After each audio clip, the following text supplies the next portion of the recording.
Hello everyone, I am the storyteller and I am here to help you today. I know you use this video to fall asleep, so before that, like the video and subscribe to the channel. Also, where are you from and what time are you watching? Now get comfortable and relax.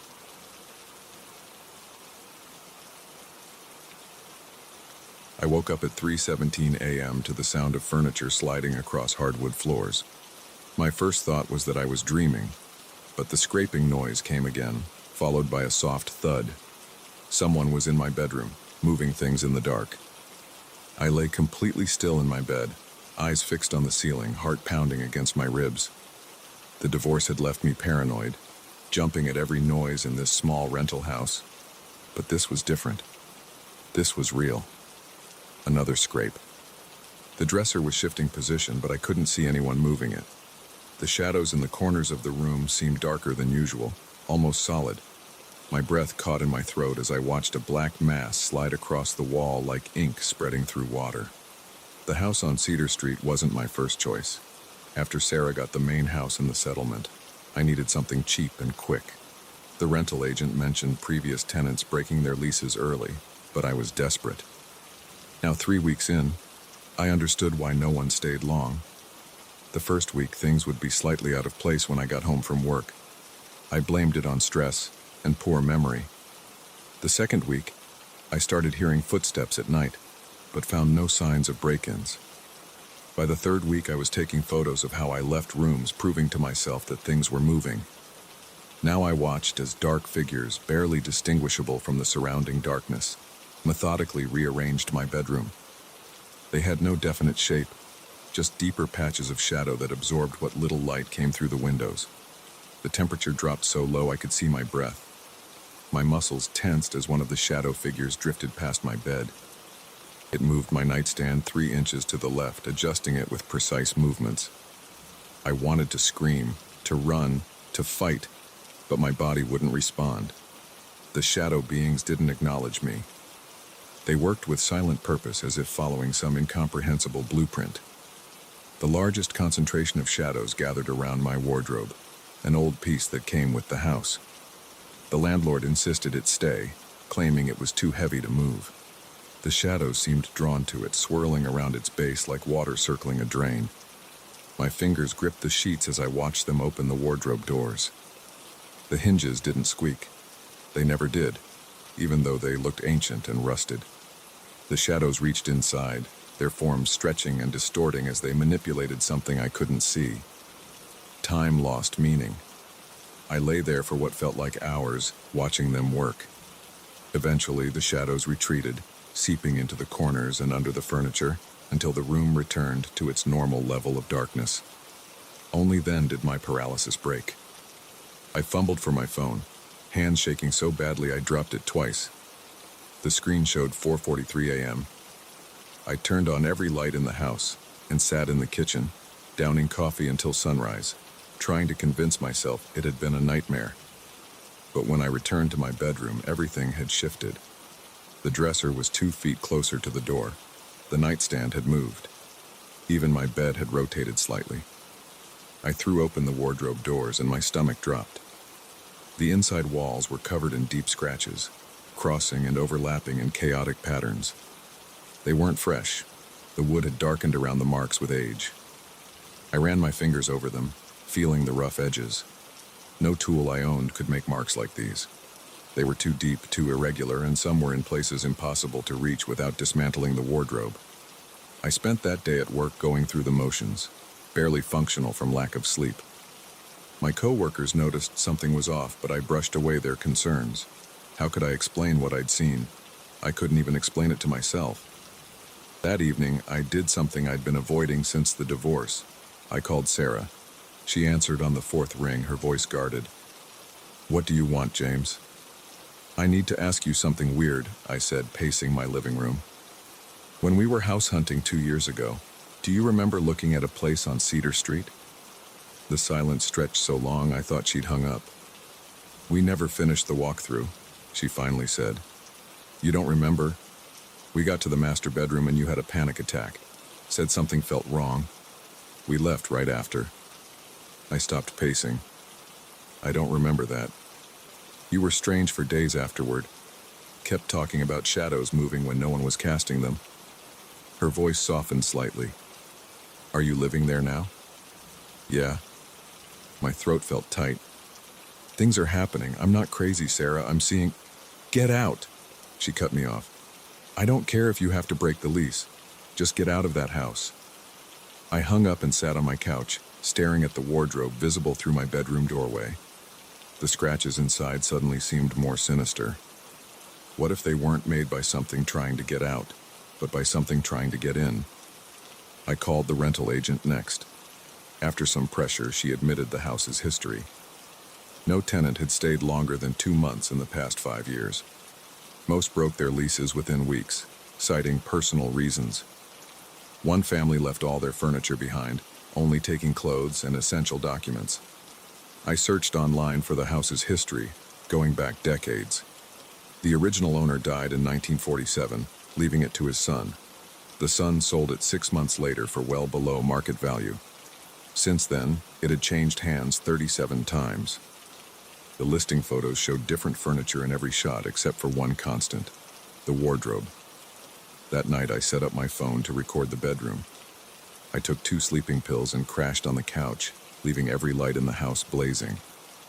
I woke to darkness. Every bulb had burned out simultaneously.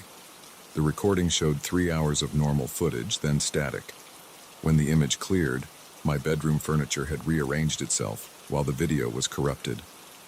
The wardrobe doors stood open, darkness pooling impossibly deep inside. I called in sick to work and drove to the county records office. The clerk helped me trace the wardrobe's origins through property records and bills of sale. It predated the house by at least 50 years, first appearing in an estate sale after a local carpenter's death in 1893. The carpenter's journal was preserved in the Historical Society's archives. His final entry is described in a commissioned piece for a wealthy client, a wardrobe made from wood taken from an ancient tree struck by lightning. He wrote about strange phenomena while working on it: tools going missing, scratches appearing overnight, shadows moving against the light. The last entry was a warning. It wants to be filled. God help me, I can hear them scratching to get through. I drove home in a daze, my mind racing. The shadows weren't just moving furniture, they were searching for something. The wardrobe wasn't just a piece of furniture, it was a door. That night, I decided to face it head-on. I positioned a chair facing the wardrobe and waited, armed with only a flashlight.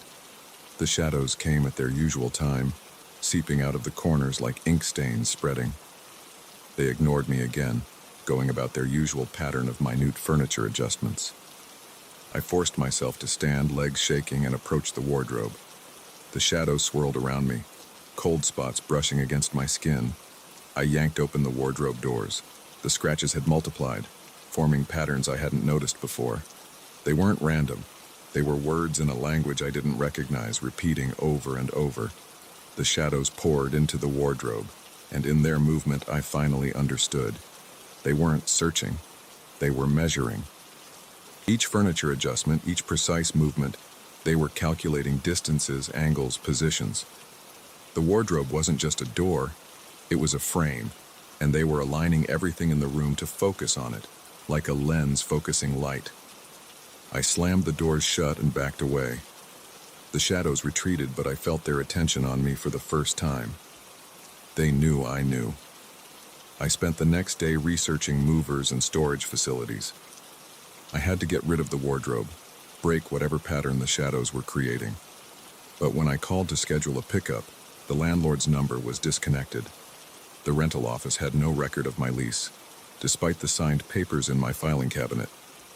That night, the shadows came earlier. They didn't bother with the furniture. They gathered around the wardrobe immediately, their forms more solid than ever. The doors swung open on their own, and the darkness inside wasn't the absence of light, it was something alive reaching out. I ran. I didn't bother packing, didn't stop to grab anything. I got in my car and drove until sunrise, checking the rearview mirror for shadows that weren't there. When I finally got the courage to return a week later with police, the house was empty. Not just of my belongings. Everything was gone, including the wardrobe. The rental agent claimed the house had been vacant for months. My lease paperwork had turned to blank pages. Sometimes I drive past the house at night.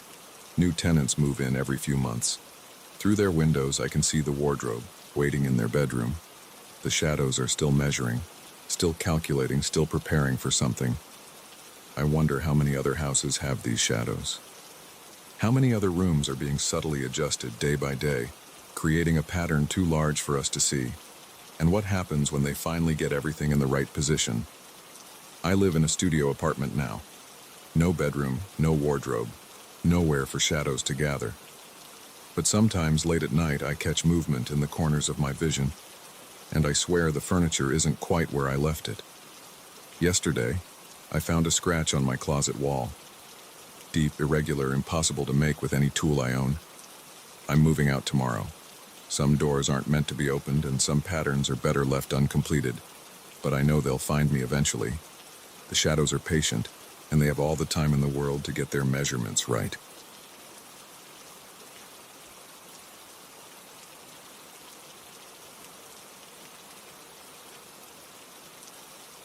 I first saw it during my evening run through Oakwood Heights.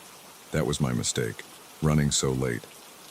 But after working overtime at the office and sitting in traffic for 90 minutes, I needed to clear my head.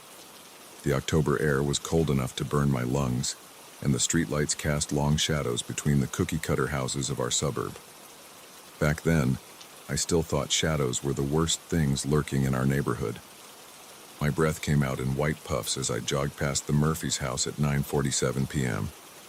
I remember checking my watch because I'd promised Sarah I'd be home by 10. We had been fighting about my late-night runs. "It's not safe," she'd say. "You'll get mugged or hit by a car." I always laughed it off. Muggers and cars weren't what I needed to worry about. The impact of my running shoes on concrete echoed off garage doors and vinyl siding. Most houses were dark except for porch lights and the blue flicker of TVs through living room windows.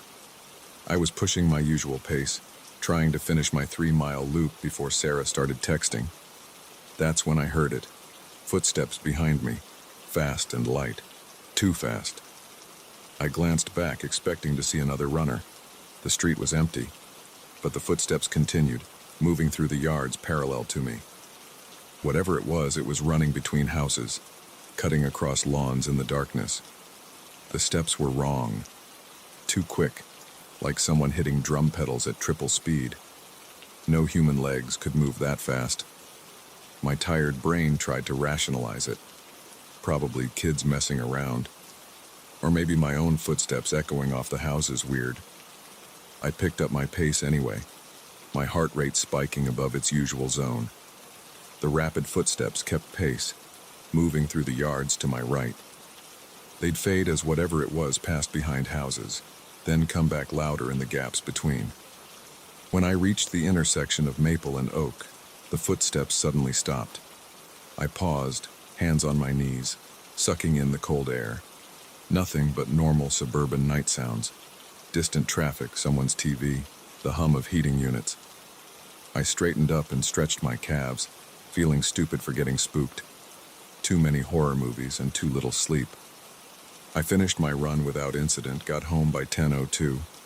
Sarah was already in bed, pretending to be asleep. I took a hot shower, trying to wash away the work stress and the weird feeling from those footsteps.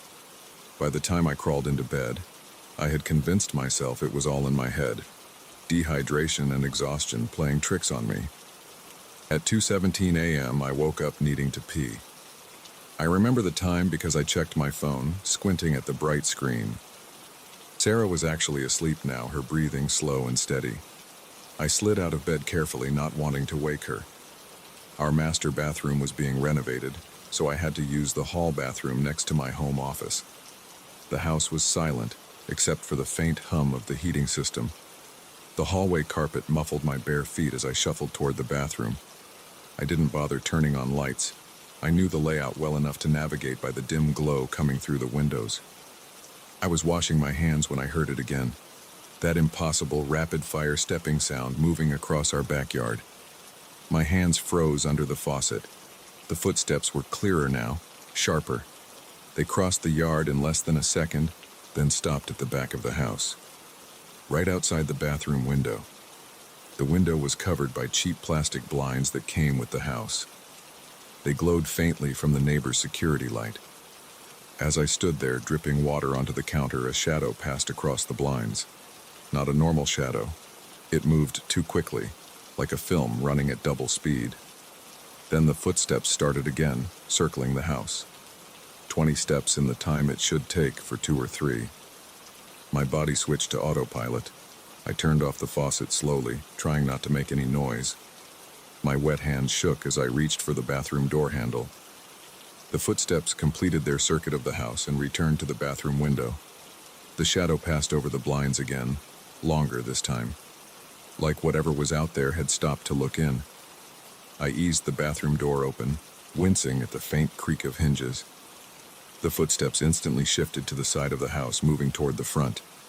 I padded down the hallway as quietly as I could, heading for the master bedroom. Behind me, the steps reached the front yard. A sharp tap on the living room window made me freeze. Then another, and another. Something was knocking on the glass with rapid mechanical precision. Tap, tap, tap, tap, tap, like a woodpecker on cocaine. I forced myself to turn around. Through the archway separating the hallway from the living room, I could see our front windows. The blinds were open, showing the dark street beyond. As I watched, a figure sprinted past. It moved so fast it was just a dark blur. But its proportions were wrong. Too tall, too thin. Its arms and legs pumped at an impossible rate. The tapping stopped. The thing ran back the other way, somehow even faster. It left after images in my vision, like when you wave a sparkler too quickly. My ears started ringing, either from fear or from some subsonic frequency the creature's movement generated. I backpedaled toward the bedroom. The thing kept running back and forth in front of our house, each pass faster than the last. The air took on a static charge. My arm hair stood up. The ringing in my ears built to a painful pitch. Just before I reached the bedroom door, the creature stopped directly in front of our living room window. Even with its unnatural speed, it halted instantly, no deceleration. One moment a blur, the next perfectly still. Every muscle in my body locked up. It stood at least 8 feet tall. Its limbs were too long, jointed in too many places. Its skin was pale gray and seemed to ripple, like heat waves off hot pavement. But its face. I still have nightmares about its face. It didn't have one. Just smooth, blank flesh where features should be. Yet I felt it looking at me, studying me. My hand found the bedroom doorknob behind me. The creature's head tilted at an angle that would snap a human neck. Then it smiled. Its blank face split open horizontally, revealing rows of needle teeth that wrapped all the way around its head. I threw myself through the bedroom door and slammed it shut. Sarah sat up in bed, startled awake. "What's wrong?" she asked. Before I could answer, the rapid footsteps started again. They circled the house at blinding speed, tapping every window as they passed. Sarah's eyes went wide as the taps reached our bedroom window. The blinds clattered against the glass. "Under the bed," I whispered. "Now." Sarah didn't argue. We squeezed underneath just as the tapping stopped. The bedroom window rattled in its frame. Something pressed against the glass, blocking the faint light from outside. I could hear a sound like sandpaper on wood, the creature's skin moving against our house's siding. Sarah gripped my arm so hard it hurt. I put my other hand over her mouth, afraid she might scream. We lay there in the dark, hardly breathing, as the thing outside tried to find a way in. Minutes passed like hours. The pressure on the window increased. The glass creaked. I remembered reading somewhere that standard residential windows can withstand about 37 pounds per square inch of pressure. The glass bowed inward as the creature pushed harder. Just when I thought the window would shatter, the pressure disappeared. The rapid footsteps resumed, moving away from our house. They crossed the street, cut through the neighbors' yards, and faded into the distance. But we stayed under the bed until dawn, afraid to move. When sunlight finally filled the room, we crawled out. The window was intact, but the frame was warped. Deep scratches marked the exterior siding. Sarah called in sick to work. I did too. We spent the day installing security cameras and motion lights around the house. I bought new deadbolts for all the doors. Sarah ordered blackout curtains for every window. That was 3 days ago. We haven't seen the creature since, but we know it's still out there. Every night we hear stories on the neighborhood Facebook group about strange noises, blurry figures on security cameras, and impossible footsteps. Some people blame teenagers or pranksters. Others think it's a mountain lion or coyote. They don't want to admit what's really stalking our streets. I haven't gone running since that night. I work from home now, using COVID as an excuse. Sarah sleeps in the guest room. She says my nightmares keep her awake. But it's not the nightmares that bother her. It's the tapping on the windows that starts every night at 2:17 a.m. And the way I sometimes catch her staring at nothing, head tilted at an impossible angle, lips stretched too wide. Last night I woke up to the sound of the front door opening. Through the bedroom window I watched Sarah walk into the street. Her movements were jerky, too fast. She turned toward me, and in the streetlight, I saw her face, smooth and blank like polished bone. Then she started running, her steps a rapid-fire beat on the asphalt, faster and faster until she blurred into the darkness. I'm writing this now from a motel 50 miles away, but I can hear footsteps in the parking lot, moving too quickly to be human.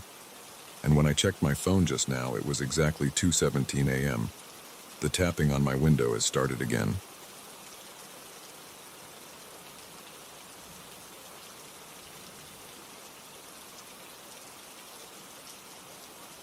The banging noise above my head wasn't there when I first moved in.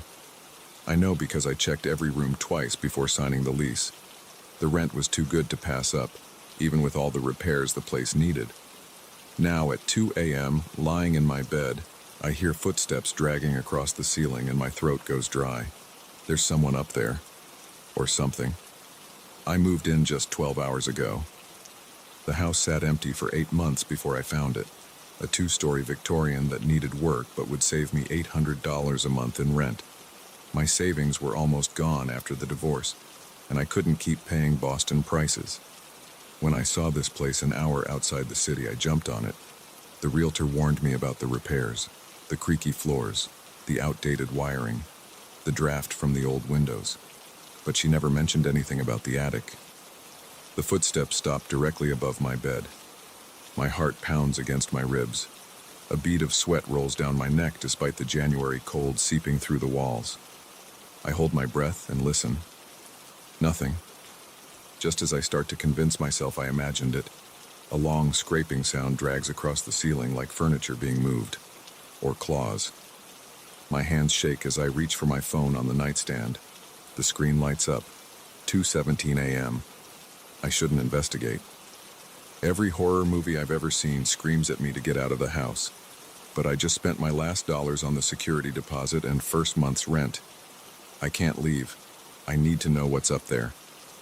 I swing my legs over the bed, and my feet hit the cold hardwood floor. The old boards creak under my weight. I grab my phone and turn on the flashlight. The beam catches dust particles floating in the air. I'm still wearing my jeans and sweater from moving boxes all day. I'd been too exhausted to change before passing out. The footsteps start again, moving toward the hallway. I follow the sound, stepping as quietly as I can. The floorboards protest with every movement. My phone light sweeps across the walls, casting long shadows from the empty picture hooks left by the previous owners. The footsteps lead me to the end of the upstairs hallway. That's when I see it. A door. A narrow wooden door set into the ceiling that I somehow missed during both walkthroughs. It's not fully closed. A black gap about 2 inches wide shows where it hangs open. My hands turn clammy around my phone. I know I need to close that door, but my feet won't move. A soft thud comes from above, closer to the opening. Then another. Whatever's up there is coming toward the door. My heart hammers so hard I can barely breathe. I force myself forward, one step at a time. The door is just out of reach. I'll need something to stand on. I back away slowly, keeping my eyes on that black gap. In my peripheral vision, I spot a moving box labeled kitchen that I left in the hallway. I drag it under the door, trying to be quiet, but the cardboard scrapes against the floor like sandpaper. The footsteps above stop. I climb onto the box. It shifts under my weight, threatening to collapse. The door is right above me now. Dust and cold air drift down from the opening. I reach up with my free hand, fingers trembling. Just as I touch the rough wood, something on the other side grabs the door and pulls. I stumble back, nearly falling off the box. The door creaks open another inch. My phone light catches something pale moving in the darkness beyond. A hand. Long fingers curled around the edge of the door. The skin is gray and wrinkled, like something that's been underwater too long. I jump down from the box and run. Behind me, the door squeals on its hinges, opening wider. My feet tangle and I slam into the wall, bouncing off and barely keeping my balance. I sprint down the stairs, taking them 3 at a time. A loud thud echoes from above, something heavy hitting the floor. Then footsteps, fast and getting closer. I reach the front door and grab the handle. It won't turn. I jiggle it harder, panic rising in my throat. The deadbolt. I forgot about the deadbolt. My keys are in my jacket, hanging by the door. I fumble in the pocket, dropping them twice before I get them in my shaking hands. Above me, the footsteps reach the top of the stairs. The key won't go in. I can't tell which one it is in the dark. My phone slips from my sweaty grip and clatters to the floor, the light spinning crazily across the walls. I hear whatever it is starting down the stairs, each step slow and deliberate. I grab my phone and turn the beam toward my keys. House key, car key, office key. Another house key from my old place. Which one? The footsteps are halfway down. I try a key. Wrong one. Another won't fit. The third key slides in. I twist it hard enough to snap it, but the lock turns. I yank the door open and run outside into the snow. My feet punch through the icy crust as I sprint toward my car, not looking back. The car chirps as I hit the unlock button. I throw myself inside, slam the door, and lock it. My hands shake so badly I drop the keys trying to start the car. I lean down to grab them from the floor mat, and when I sit up, I check the rearview mirror. The front door of the house stands wide open, spilling yellow light onto the snow. A figure stands in the doorway. Even from here I can see it's too tall, too thin to be human. It raises one gray hand and waves at me. I jam the key in the ignition and turn it. The engine coughs once, twice, then roars to life. I throw the car in reverse and stomp the gas. The tires spin on the ice before catching. As I back down the driveway, the figure steps out onto the porch. In my headlights, I see its face, or where a face should be. Just smooth gray skin stretched over a skull with dark pits where the eyes should be. I hit the brakes and shift to drive, then floor it. The car fishtails on the snow as I speed down the empty street. In my mirror, the figure stands at the end of the driveway watching me go.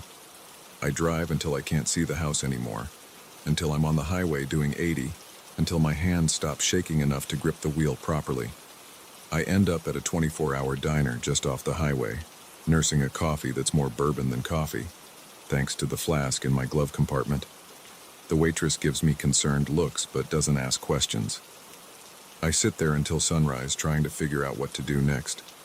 I can't go back, but I also can't afford to lose the security deposit and rent I just paid. All my stuff is still in that house. Everything I own after Sarah got half in the divorce. My laptop with all my work files, my clothes, the few photos I kept, even my passport and birth certificate are in a box somewhere in that house. The diner starts filling up with the breakfast crowd. I order more coffee, hold the bourbon this time. I need to think clearly. Maybe it wasn't real. Maybe the stress of the move, combined with exhaustion and the old house settling, made me imagine things. Houses make weird noises. Everyone knows that. But I know what I saw. That hand, that face, the way it waved at me like it was greeting an old friend, like it had been waiting for me. The sun is fully up now, bright winter light reflecting off the snow outside. I pay my bill and sit in my car staring at my phone. I should call the police. But what would I tell them? That I ran away from my new house because something came out of the attic? They'll think I'm crazy or drunk or both. I pull up the lease agreement on my phone and read it again. Nothing about an attic. Nothing about previous owners or deaths in the house or anything unusual. I Google the address but find only old real estate listings. The house was built in 1887, renovated in 1956, last sold 8 months ago. No news articles, no ghost stories, nothing to explain what I saw. My phone buzzes, a text from my boss asking why I'm not online for the morning meeting. I forgot it was Monday.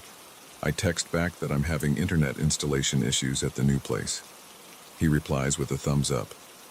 At least I can work from anywhere with my phone, but I need my laptop. I need my things. I need to go back. I wait until noon when the sun is highest. Everything seems less scary in daylight.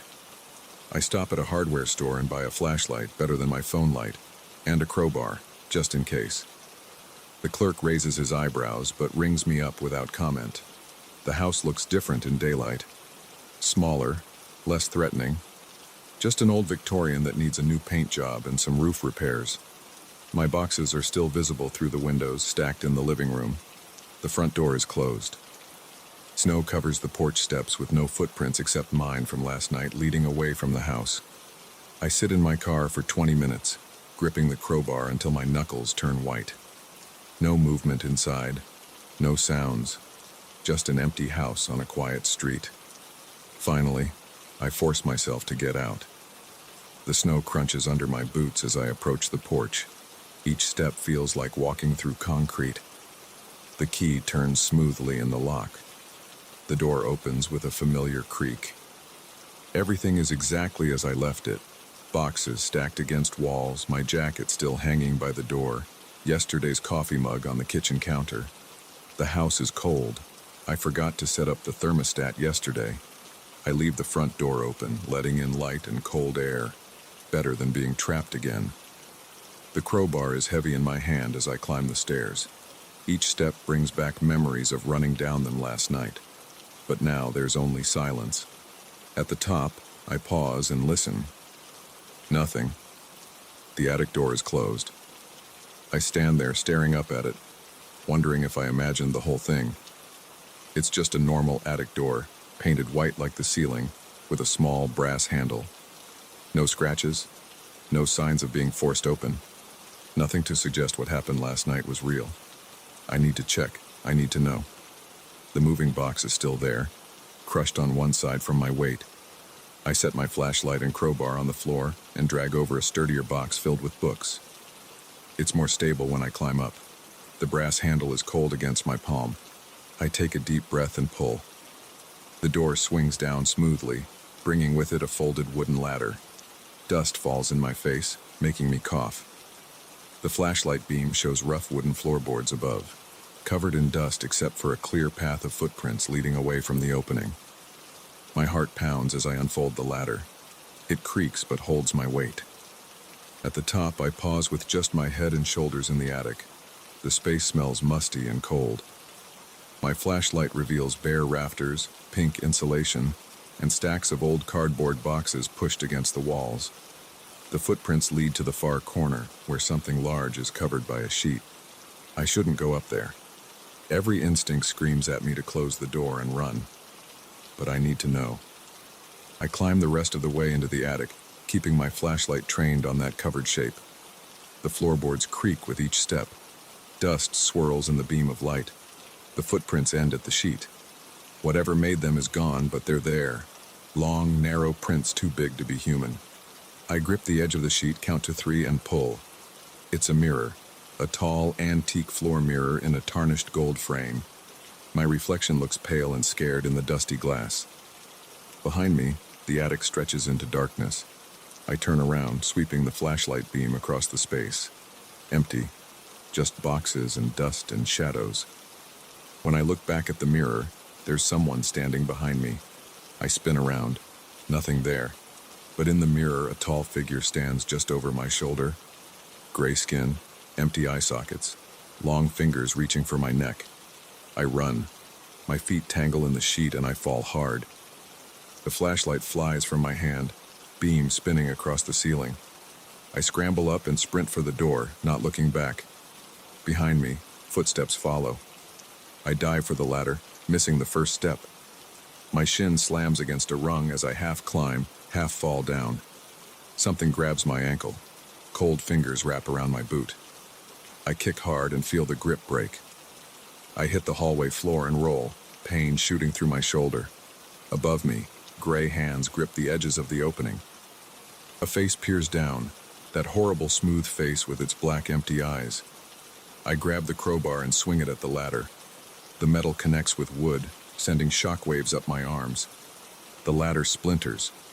I hit it again and again until it breaks away from the door. The thing disappears into the darkness as the ladder crashes down. I slam the attic door shut. It hits the frame with a bang that echoes through the house. I lie there on the floor, gasping for breath, waiting for those hands to reach through the wood. But nothing happens. The house is silent except for my ragged breathing. My shoulder throbs where I hit the floor. My shin is bleeding through my jeans where it hit the ladder. The crowbar feels too heavy to lift. But I'm alive. I'm alive and it's still up there. I should leave. Pack what I can carry and get out. But as I sit up, wincing at the pain, I see the mirror in my mind. The way that thing stood behind me, reaching, waiting. And I know it's not just this house. That mirror was here first. The thing in the attic came with it. And now, it's seen me. I go downstairs and find my toolbox in the kitchen. My hands are steadier now as I carry it back up, along with the crowbar. It takes an hour to screw the attic door shut, drilling through the frame into the door itself. I use every screw I have, placing them 2 inches apart all the way around. By the time I finish, the door looks like it's studded with metal. Above me, something drags across the floor. The footsteps pace back and forth, but the door holds. I spend the rest of the day unpacking, trying to ignore the sounds from above.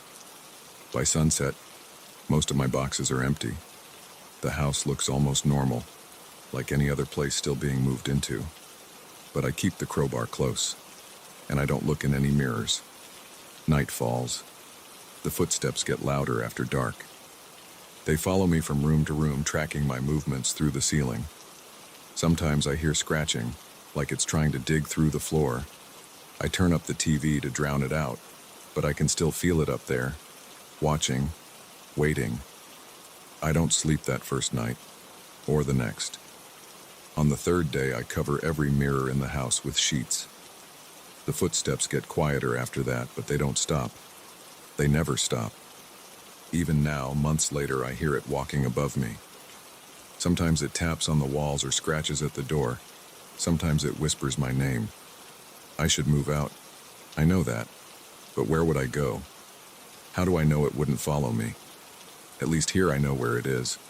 At least here I can keep it trapped up there with its mirror, pacing in the dark. And sometimes, late at night when I'm lying awake listening to those footsteps, I wonder, does it know something I don't? Is there a reason it waved to me that night like it was greeting an old friend? Because lately I've started to notice things. Like how the previous owner's photo shows a tall, thin man with gray skin.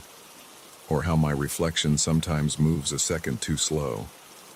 Or how my fingers look longer in certain lights like they're stretching toward something. Maybe I should uncover the mirrors. Maybe I should go back up there. Maybe it's not trying to get out. Maybe it's trying to let me in.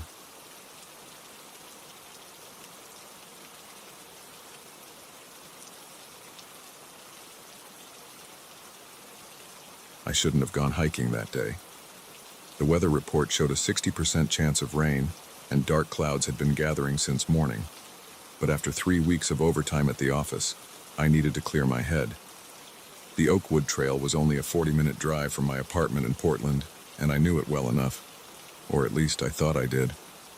I parked my Subaru at the trailhead around 2 p.m. The parking lot was empty, except for a rusty pickup truck at the far end. Nothing unusual about that. It was a Tuesday, and this wasn't exactly a tourist hotspot. I grabbed my day pack, locked the car, and headed out.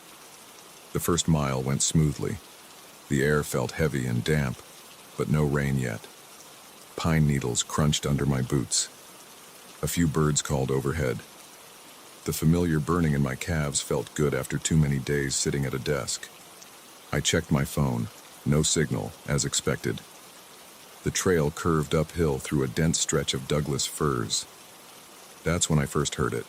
A voice, faint but clear enough to make me stop walking. It came from somewhere ahead on the trail. "Help me."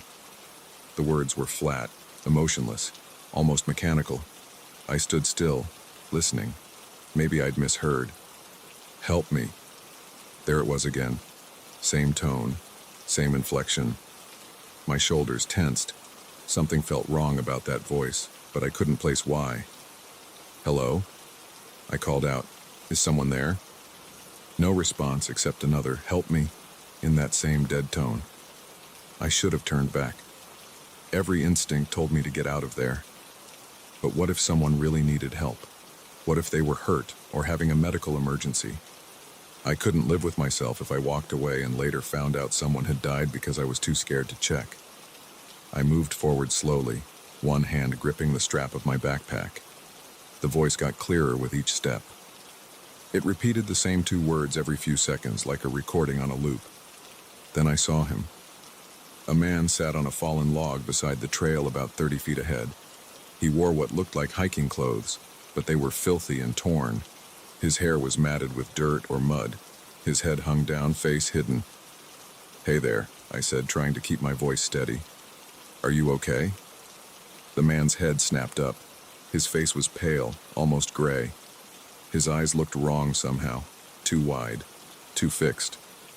His lips moved, forming the words, "Help me," but the voice came a split second after the movement, like a badly dubbed movie. My whole body went cold. The hair on my arms stood up. Something was very, very wrong here. The man's head tilted at an impossible angle, nearly touching his shoulder. His mouth kept moving, but now multiple voices spoke at once, some high, some low, some barely human-sounding at all. "Help me, help me, help me, help me."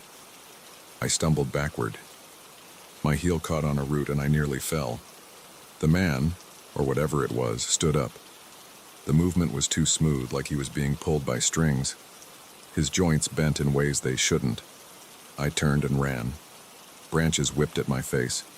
I could hear something moving through the trees parallel to the trail. Fast, too fast to be human. The voices continued, coming from multiple directions now, overlapping and distorting. My lungs burned. Sweat ran down my back despite the cold air. I didn't dare look behind me. The sound of pursuit grew closer. Something brushed against my sleeve. A hand? A branch? I ran faster. The parking lot appeared ahead. I fumbled for my keys, almost dropping them. The thing in the woods screamed. A sound like metal grinding on metal mixed with something that might have been laughter. I reached my car and yanked the door open, throwing myself inside.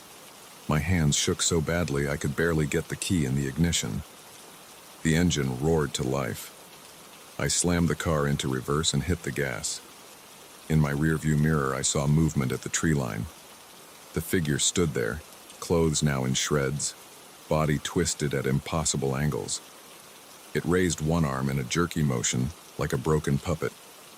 As I accelerated onto the main road, I heard one final, "Help me," echo inside my head. I didn't stop driving until I reached the city limits. My hands were white-knuckled on the steering wheel. My shirt was soaked with sweat. When I finally pulled into my apartment complex, I sat in the car for a long time, trying to make sense of what had happened. I called the local police and park rangers. They searched the area but found nothing. No evidence anyone had been there. No unusual tracks. Not even the rusty pickup truck I'd seen. The ranger I spoke to said they'd had no reports of missing hikers or strange encounters. That was 3 months ago. I haven't been hiking since. Sometimes when I'm alone at night, I hear that voice again. That flat, mechanical "help me" that doesn't quite sync with reality. I've started taking different routes to work to avoid driving past any wooded areas. Last week I saw a news report about 2 hikers who went missing on Oakwood Trail. The only clue was their abandoned car in the parking lot, a rusty pickup truck. The search teams found no trace of the hikers themselves. I know what happened to them. But who would believe me? How do you explain something like that to the police or search and rescue? They'd think I was crazy. Maybe I am crazy. Maybe that would be better than the alternative, that something is out there in those woods, something that wears human shapes but isn't human at all. I've been recording all of this in case anything happens to me. If you're reading this, stay away from Oakwood Trail. If you're hiking anywhere and hear someone asking for help, pay attention to their voice, to how their mouth moves. And if something feels wrong, even slightly wrong, run. Run as fast as you can and don't look back. Because sometimes the things that ask for help don't really need it. Sometimes they're just hungry. The events of that day replay in my mind constantly. I remember details I didn't notice in the moment, things my brain tried to protect me from. The way the man's skin seemed to shift and ripple under his clothes, how his fingers were too long with too many joints. The absolute stillness of the woods while he was there. No birds, no insects, not even wind in the trees. I've done research since then, looked up local legends, missing persons cases, anything that might explain what I saw. I found some interesting patterns. Over the past 50 years, at least 12 people have disappeared on or near Oakwood Trail. All of them were hiking alone. All of them vanished without a trace. And in several cases, other hikers reported hearing calls for help shortly before the disappearances. The police dismissed these reports as coincidence or confusion. They blamed animal attacks, accidents, people getting lost. But I know better now. I know what's really happening in those woods. I've started gathering evidence, newspaper clippings, old police reports, interviews with locals. Some of the older residents talk about things they've seen in the forest, strange lights, voices that don't match their sources, figures that move wrong. They don't like to discuss it much. Most of them avoid the trails entirely now. Last month, I met an elderly man who used to work as a park ranger in the area. He told me stories about finding footprints that changed shape mid-track, from human to something else. About hearing multiple voices coming from single sources. About cameras and equipment failing for no reason near certain parts of the trail. He showed me photographs from the 1970s. Blurry images of something tall and wrong-looking standing between trees. In one picture, you can almost make out a face, but it's not quite human. The proportions are off, like someone trying to draw a person from description alone. The ranger quit his job after finding a hiker's backpack deep in the woods. The bag was torn open, its contents scattered. Among the typical hiking gear was a camera. When they developed the film, every photo showed the same figure in the background, getting closer in each shot. In the final image, you could see its face clearly, or rather, faces. Multiple human features merged and twisted together, all moving independently. I've been having dreams about that day. In them, I'm back on the trail, but everything's different. The trees grow sideways, the sky pulses with wrong colors, and the thing that looked like a man doesn't bother hiding anymore. It shows me what it really is. I wake up screaming from these dreams, my sheets soaked with sweat. My girlfriend left me last week. She said I've changed, become paranoid. She's right. I jump at shadows now. I can't stand to be in dark places. And I've started noticing things. Little things that most people would miss. Like how sometimes people's voices don't quite match their mouth movements. How their gestures seem slightly delayed, as if they're responding to commands rather than acting naturally. How they repeat phrases with exactly the same inflection each time. Yesterday at the grocery store, I saw a man asking for help finding something. His movements were too smooth. His smile didn't reach his eyes. When he turned his head, it rotated too far. I left my cart full of groceries and ran out of the store. I'm writing all this down because I need someone to know the truth. Something is happening in those woods, something that's spreading.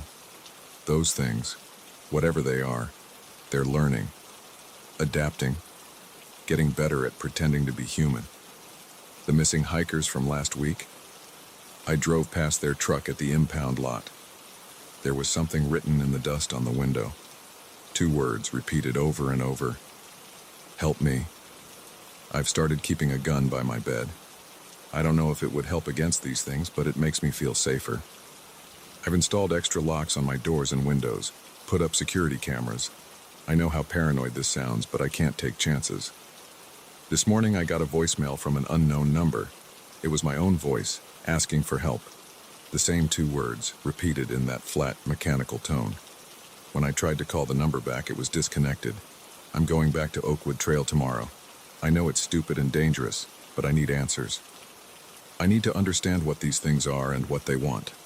I'm bringing cameras, recording equipment, everything I can think of to document what I find. If you're reading this and I haven't come back, don't come looking for me. Don't trust anyone asking for help on those trails. And if you hear my voice out there, remember, it's not really me anymore. I've left copies of all my research with my lawyer. Maybe someone will make sense of it someday. Maybe they'll find a way to stop these things before they spread further. One last thing. If you ever hear someone asking for help, watch their mouth as they speak. Watch how they move. And if something feels wrong, even slightly wrong, run. Don't look back. Don't try to help. Because the things that live in those woods, they don't need help. They just need you to think they do. End of recording.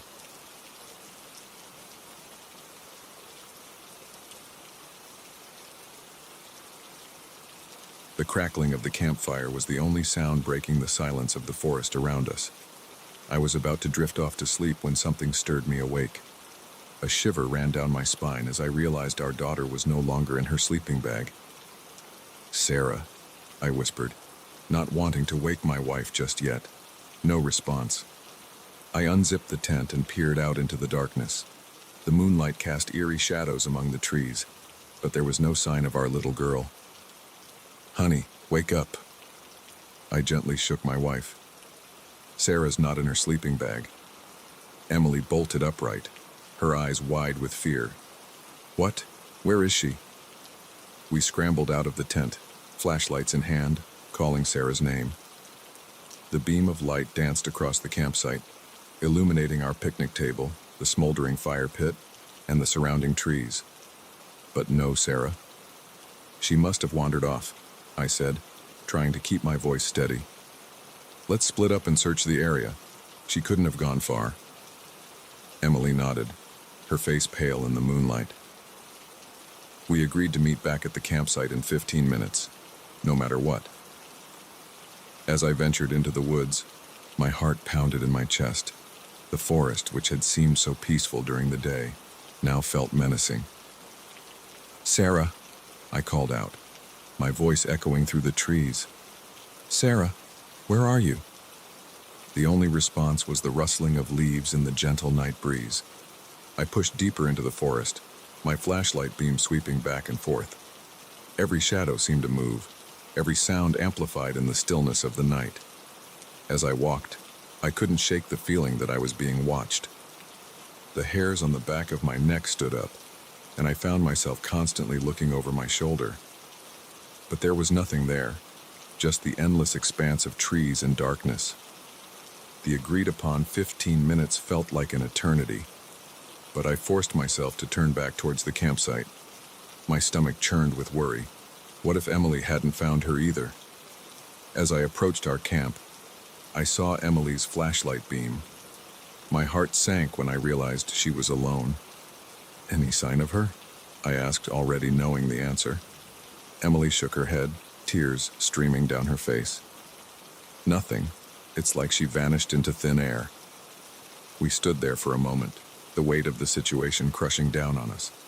Our little girl was out there somewhere, alone in the dark forest. The thought was almost too much to bear. "We need to call for help," Emily said, her voice shaking. "The rangers, the police, anyone." I nodded, reaching for my phone. No signal. Of course. We were miles from the nearest town, deep in the heart of the wilderness. We were on our own. "Okay," I said, taking a deep breath. "We'll have to go to the ranger station ourselves. It's about 5 miles down the trail. We can't both go, though. One of us needs to stay here in case Sarah comes back." Emily agreed to stay at the campsite while I made the trek to get help. I grabbed a backpack, stuffed it with water and some snacks, and set off down the trail. The forest seemed to close in around me as I walked. The beam of my flashlight barely penetrated the thick darkness.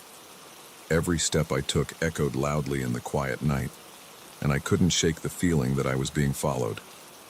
I tried to focus on the task at hand, on getting help for Sarah, but my mind kept wandering to darker places. What if she had been taken? What if she was hurt? What if... I shook my head, banishing the thoughts. I couldn't afford to think like that. Sarah needed me to be strong, to find help. As I walked, I began to hear strange noises. At first, I thought it was just the wind or my own footsteps echoing off the trees. But then I heard it clearly. A whisper. I stopped in my tracks, my heart pounding. "Hello?" I called out, my voice sounding small and scared in the vast darkness. The whisper came again, louder this time. I couldn't make out the words, but it seemed to be coming from all around me. I spun in a circle, my flashlight beam cutting through the darkness, but there was nothing there. Panic began to set in. I wanted to run, to get away from whatever was out there, but I forced myself to keep walking. Sarah needed me. I had to get help. The whispers continued, growing louder and more insistent. I could almost make out words now, but they were in a language I didn't understand. The sound seemed to be coming from the trees themselves, as if the entire forest had come alive. And then I saw it. A shadow, darker than the night around it, moving between the trees. I froze, my flashlight beam fixed on the spot where I'd seen the movement. For a long moment, nothing happened. And then, slowly, a figure emerged from behind a large oak tree. It was tall, unnaturally so, its limbs long and spindly. Its face, if you could call it that, was featureless save for two glowing points of light where eyes should be. I wanted to scream, to run, but I was paralyzed with fear. The creature took a step towards me, and suddenly, I found my voice. I let out a terrified yell and turned to run back the way I had come. I could hear it behind me, its footsteps unnaturally quiet for something so large. I ran faster than I ever had in my life, branches whipping at my face, roots threatening to trip me with every step. But no matter how fast I ran, I could feel the creature getting closer. Just when I thought it was going to catch me, I burst out of the trees and into our campsite. Emily was there, her face a mask of confusion and fear. "What's wrong?" she asked, grabbing my arms as I doubled over, gasping for breath. I tried to explain what I had seen, but the words wouldn't come. And then I realized the whispers had stopped. The feeling of being chased was gone. I turned to look back at the forest, but there was nothing there. Just the dark line of trees, silent and still. Emily shook me, demanding to know what had happened. As I caught my breath, I told her about the whispers, the shadow creature. She listened with growing horror, her eyes darting to the edge of the forest every few seconds. "We need to get out of here," she said when I had finished. "We need to find Sarah and leave." I nodded, still too shaken to speak. We quickly packed up our essential gear, leaving the tent and most of our supplies behind. As we worked, I kept glancing at the forest, half expecting to see the creature emerge from the darkness. Just as we were about to leave, we heard a sound that made our blood run cold. A child's laughter, echoing through the trees. Sarah's laughter. Without a word, we both turned and ran towards the sound. It seemed to be coming from deeper in the forest, from the direction I had just fled. Every instinct screamed at me to turn back, to run away from the danger I knew lurked in the darkness. But this was our daughter. We had to find her. As we ran, the laughter grew louder. It sounded wrong somehow, distorted and unnatural. But we pressed on, calling Sarah's name, begging her to answer us. And then, suddenly, we were in a clearing. The moonlight seemed brighter here, illuminating a scene that made my heart stop. Sarah was there, standing in the center of the clearing. But she wasn't alone. Surrounding her were figures like the one I had seen earlier. Tall, shadowy creatures with glowing eyes.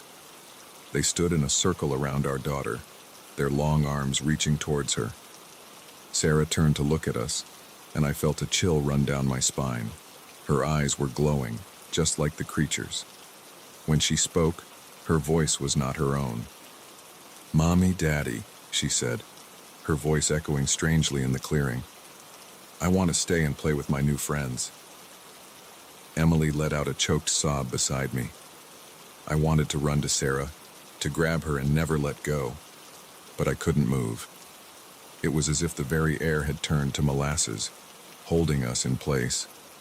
The creatures began to move, circling around Sarah. Their whispers grew louder, filling the clearing with an otherworldly sound. I watched in horror as Sarah began to fade, then becoming transparent like the creatures around her. "No!" I screamed, finally finding my voice. I lunged forward, breaking whatever spell had held me in place. I ran towards Sarah, my arms outstretched. Just as my fingers brushed against her arm, there was a blinding flash of light. I felt myself falling, tumbling through space and time. And then, darkness. I woke with a start, gasping for air. I was in my sleeping bag, in our tent. Emily stirred beside me, mumbling in her sleep. And there, between us, was Sarah, sleeping peacefully. For a long moment, I just stared at her, my heart racing. Had it all been a dream? It had felt so real, so terrifyingly vivid. I unzipped the tent and peered outside. The campfire had burned down to embers, casting a faint glow over our campsite. The forest beyond was quiet and still. No whispers, no shadowy figures, just the normal sounds of a forest at night. As I zipped the tent back up and settled into my sleeping bag, I couldn't shake the feeling that something had changed. The forest outside seemed different somehow, as if it was hiding secrets I could never understand. I pulled Sarah closer, wrapping my arm protectively around her. Whatever was out there, whatever I had seen or dreamed or imagined, I knew one thing for certain. I would never let anything take my daughter away. Never. As I drifted off to sleep, I thought I heard a faint whisper on the wind, but this time, I chose not to listen. Some things, I decided, were better left unheard in the dark of the night.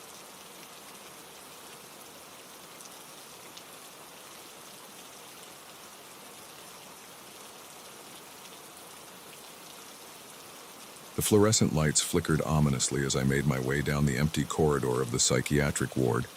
It was 2 a.m., and the eerie silence of the night shift hung heavy in the air. I'd been working here for years, but something about tonight felt different. I'm Sarah, a night shift nurse at Pinewood Psychiatric Hospital. Usually, the night passes uneventfully, administering medications, checking on patients, and catching up on paperwork. But tonight, a chill ran down my spine as I heard something that didn't belong in these halls. Laughter. It started faintly, barely audible over the hum of the building's ancient heating system. At first, I thought I was imagining things. Lack of sleep and too much coffee can play tricks on your mind, especially in a place like this. But as I paused to listen, the sound grew clearer. It was definitely laughter, high-pitched and unsettling, echoing through the corridors. My first thought was that one of the patients had woken up. It wouldn't be the first time someone had a late-night episode. I grabbed my clipboard and headed towards the source of the sound, my footsteps echoing in the empty hallway. As I approached the east wing, where our long-term patients resided, the laughter grew louder. It seemed to be coming from everywhere and nowhere at once, bouncing off the walls in a way that made it impossible to pinpoint its origin. "Hello?" I called out, trying to keep my voice steady. "Is someone awake?" The laughter abruptly stopped, leaving behind a silence so profound it made my ears ring. I stood there for a moment, straining to hear anything, but there was nothing. Just as I was about to convince myself it had been my imagination after all, I heard it again. This time, it was coming from behind me. I spun around, my heart pounding in my chest. The hallway behind me was empty, the doors to the patient's rooms securely locked. And yet, The laughter continued, now sounding like it was coming from inside the walls themselves. With shaking hands, I reached for my radio to call for backup. But before I could press the button, a blood-curdling scream erupted from one of the rooms. I recognized the voice immediately. It was Mr. Johnson, one of our quietest patients. In all the years he'd been here, I'd never heard him make a sound louder than a whisper. I rushed to his room, fumbling with my keys as I tried to unlock the door. When I finally got it open, I was met with a sight that made my blood run cold. Mr. Johnson was huddled in the corner of his room, his eyes wide with terror, pointing at something I couldn't see. "Mr. Johnson," I said, approaching him slowly. "What's wrong? What happened?" He turned to look at me, his face pale and drawn. "They're here," he whispered. "Can't you see them? They're everywhere." I glanced around the room but saw nothing out of the ordinary, just the standard issue bed, desk, and chair. "Who's here, Mr. Johnson?" I asked, trying to keep my voice calm. "The shadows," he replied, his voice quivering. "They're watching us, laughing at us." Before I could respond, another scream echoed through the hallway, and another, and another. Suddenly, it seemed like every patient on the floor was awake and terrified. I ran from room to room, trying to calm the patients, but they were all in a state of panic. Each one told a similar story. They saw figures in the shadows, heard whispers and laughter, felt unseen hands touching them. As I moved from room to room, I couldn't shake the feeling that I was being watched. Out of the corner of my eye, I kept seeing movement, dark shapes flitting just out of sight. But every time I turned to look, there was nothing there. The laughter continued, growing louder and more maniacal with each passing moment. It seemed to be coming from everywhere at once, filling the air with its eerie sound. I tried to radio for help again, but all I got was static. Desperate for backup, I ran to the nurse's station to use the landline. But as I reached for the phone, I saw something that made my heart stop. There, reflected in the glass of the window behind the desk, was a figure. It was tall and dark, with glowing eyes that seemed to bore right through me. I spun around, but there was nothing there. When I looked back at the reflection, it was gone. My hands shaking, I picked up the phone and dialed the emergency number for hospital security. The phone rang once and twice and 3 times. On the 4th ring, someone picked up, but instead of a person, all I heard was that same chilling laughter. I slammed the phone down, my mind racing. What was happening? Was I losing my mind? I looked up at the security cameras, hoping to see some sign of what was going on, but all the screens were filled with static. Just then, the lights began to flicker more intensely. They flashed on and off, plunging the hallway into alternating moments of harsh fluorescent light and complete darkness. In those brief moments of darkness, I saw them, shadowy figures, moving through the hallways, their forms twisting and stretching in impossible ways. I ran back to the patients' rooms, determined to make sure they were safe. But as I approached Mr. Johnson's room, I saw something that made my blood run cold. The door was open, swinging gently on its hinges, and Mr. Johnson was gone, panic rising in my throat. I checked the other rooms. One by one, I found them empty. All the patients had vanished, leaving behind no trace of where they had gone or what had happened to them. The laughter was deafening now, drowning out even the sound of my own frantic breathing. I stumbled down the hallway, desperate to find a way out, to find help, to find anyone. As I rounded a corner, I came face to face with one of the shadow figures. It was tall, impossibly tall, its form seeming to stretch up to the ceiling. It had no discernible features, just a swirling mass of darkness, but somehow, I knew it was looking right at me. I turned to run, but found my path blocked by more of the figures. They were everywhere, closing in on me from all sides. The laughter reached a fever pitch, so loud it felt like my head would explode. And then, just as suddenly as it had begun, everything stopped. The laughter cut off abruptly, the lights stabilized, and the shadow figures vanished. I found myself standing alone in the middle of the hallway, my heart pounding in my chest. For a moment, I thought it was over, but then I heard footsteps approaching. I turned to see Dr. Ramirez, the head psychiatrist, walking towards me. Relief washed over me at the sight of another person. "Dr. Ramirez," I gasped. "Something's happened. The patients, they're all gone. And there were these figures." But as he got closer, I realized something was wrong.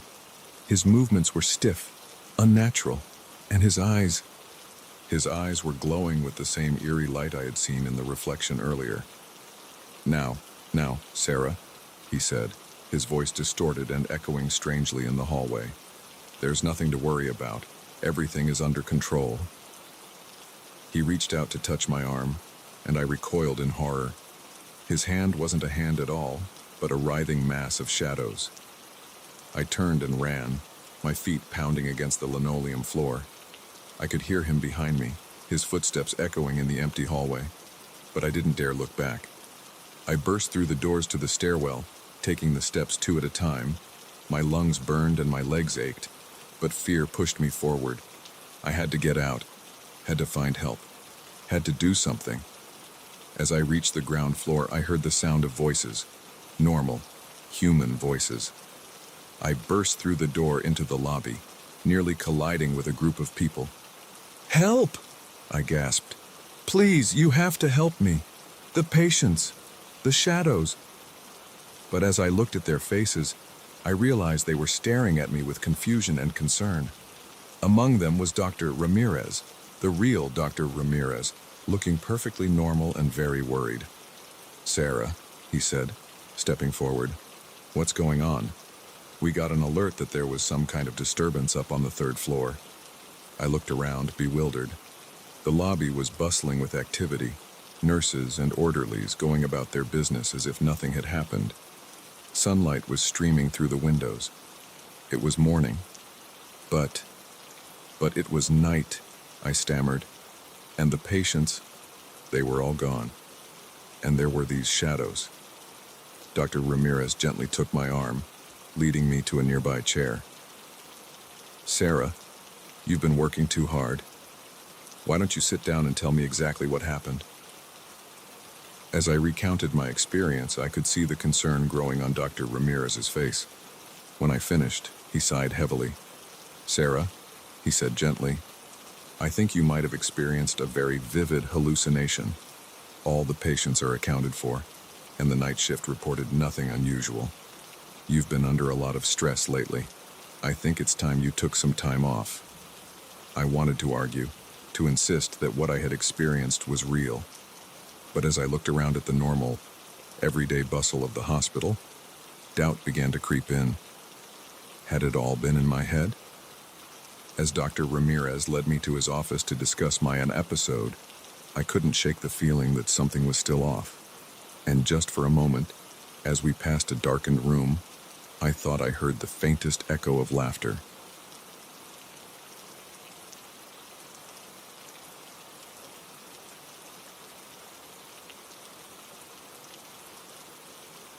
The moment we stepped into the quaint bed and breakfast, I knew something was off.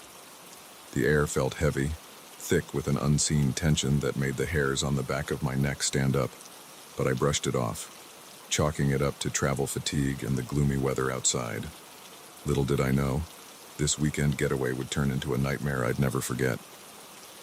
My name's Jack, and my wife Sarah and I had been planning this trip for months. We both needed a break from the hustle and bustle of city life, and this charming countryside BB seemed like the perfect escape. The pictures online showed a cozy Victorian-style house surrounded by rolling hills and lush forests. It looked idyllic, peaceful. How wrong we were. As we approached the front desk, an elderly couple greeted us with wide smiles that didn't quite reach their eyes. They introduced themselves as the Millers, owners of the establishment for the past 30 years. "Welcome to Willow Creek Bed and Breakfast," Mrs. Miller said, her voice syrupy sweet. "We hope you'll find your stay memorable." There was something about the way she emphasized that last word that sent a shiver down my spine. But Sarah, ever the optimist, didn't seem to notice. She chatted happily with the Millers as they showed us to our room on the second floor. The room itself was beautiful, with antique furniture and a large four-poster bed. But as soon as we were alone, I couldn't shake the feeling that we were being watched. "Isn't this place wonderful?" Sarah exclaimed, flopping onto the bed. "So much character." I forced a smile, not wanting to dampen her enthusiasm. "Yeah, it's great," I lied, my eyes darting to the corners of the room, half expecting to see hidden cameras. As night fell, a storm rolled in. Rain lashed against the windows, and thunder shook the old house to its foundations. Sarah and I decided to head downstairs for dinner, hoping the company of other guests might ease my growing unease. But when we reached the dining room, it was empty save for the Millers. They sat at the head of a long table, smiling those unsettling smiles. "Where are the other guests?" I asked, trying to keep my voice casual. "Oh, I'm afraid you're our only guests this weekend," Mr. Miller replied. "It's the slow season, you see." We sat down to a meal that, while delicious, was punctuated by long silences and strange comments from our hosts. They asked probing questions about our lives, our jobs, our families. With each answer, their smiles grew wider, more predatory. As we ate, I couldn't help but notice odd noises coming from behind the walls. Scratching sounds, like something, or someone, was trying to claw their way out. When I mentioned it, Mrs. Miller laughed it off. "Old houses make all sorts of noises, dear," she said. "Nothing to worry about." But I was worried. And as the night wore on, things only got stranger. Back in our room, Sarah fell asleep almost immediately, exhausted from the journey. But I lay awake, listening. The scratching sounds continued, growing louder. And now, I could swear I heard whispers too, muffled voices speaking in a language I couldn't understand.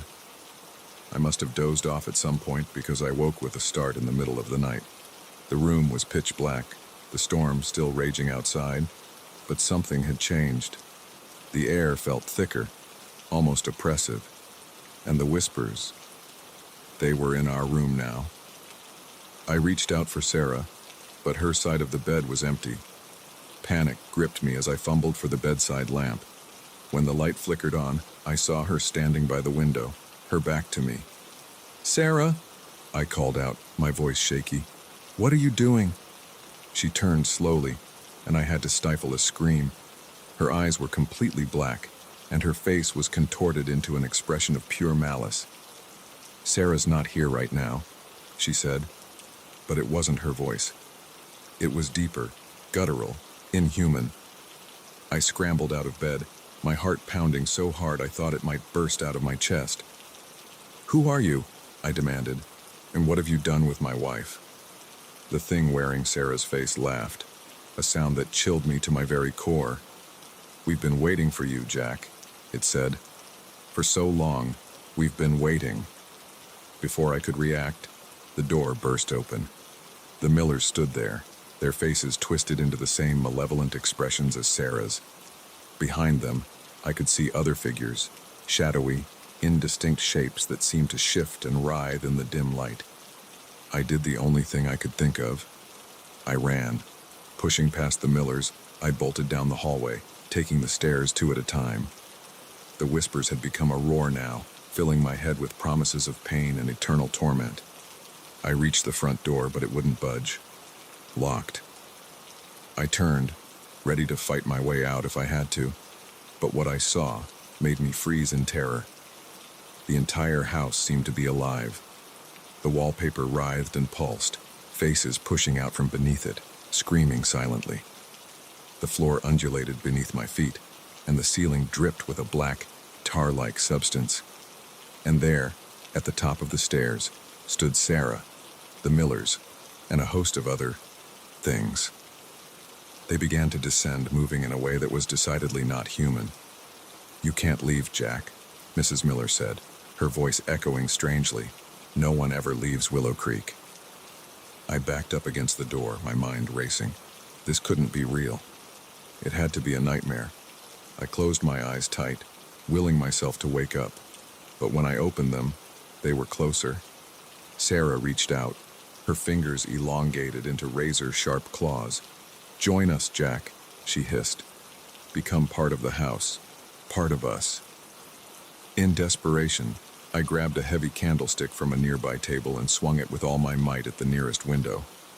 The glass shattered, and without a second thought, I dove through the opening. I hit the ground hard, feeling glass cut into my skin. But the pain was nothing compared to the terror that fueled me. I ran into the storm, not caring about the rain that soaked me to the bone or the mud that sucked at my feet. Behind me, I could hear unearthly shrieks of rage. I didn't look back, didn't stop running until I reached the main road. There, by some miracle, a car was approaching. I flagged it down, probably looking like a madman, soaked, bleeding, wild-eyed. The driver, an elderly man, took one look at me and his eyes widened in understanding. "Willow Creek?" he asked simply. I nodded, unable to speak. He sighed heavily. "Get in. You're not the first, and you won't be the last." As we drove away, I finally looked back. In the distance, I could see the BB, looking perfectly normal in the gray light of dawn. But in one of the windows, I saw a figure, Sarah, or whatever was wearing her face. It raised a hand, waving goodbye. The old man drove me to the nearest town, where I gave a statement to the very skeptical local police. They seemed to have heard it all before, nodding sympathetically but clearly not believing a word. When I demanded they go to the BB to save Sarah and stop the Millers, they exchanged knowing looks. "Sir," one officer said gently, "there is no Willow Creek bed and breakfast. That property has been abandoned for decades." But I knew what I had seen, what I had experienced. And as I sat in that police station, shivering despite the warm blanket they'd draped over my shoulders, I made a vow. I would find a way to save Sarah, to stop whatever evil had taken root in that house. Because the truth was, a part of me was still there, trapped in Willow Creek. And until I could free Sarah, until I could put an end to the horrors that dwelled within those walls, I knew I'd never truly escape. Weeks have passed since that nightmarish weekend, and I've spent every waking moment researching, planning, preparing. The locals whisper about Willow Creek, about the people who've gone missing over the years. They warn me to stay away, to count myself lucky for escaping, but I can't. Not while Sarah is still there. Not while that evil continues to lure in unsuspecting victims. Tomorrow, I'm going back, armed with knowledge from local legends, advice from self-proclaimed paranormal experts, and a desperate hope. I'm returning to Willow Creek to save my wife, to end this once and for all. If you're reading this and I don't come back, let this serve as a warning. Stay away from Willow Creek bed and breakfast. Don't be fooled by its charm, its promises of a peaceful getaway, because behind those walls, in the spaces between what's real and what's nightmare, something waits. Something hungry, something that never lets go of what it claims. And if you ever find yourself on a lonely country road and see a quaint Victorian house with a sign that reads, "Willow Creek Bed and Breakfast," don't stop, don't even slow down. Drive as fast and as far as you can, because once Willow Creek gets its hooks in you, it never really lets go.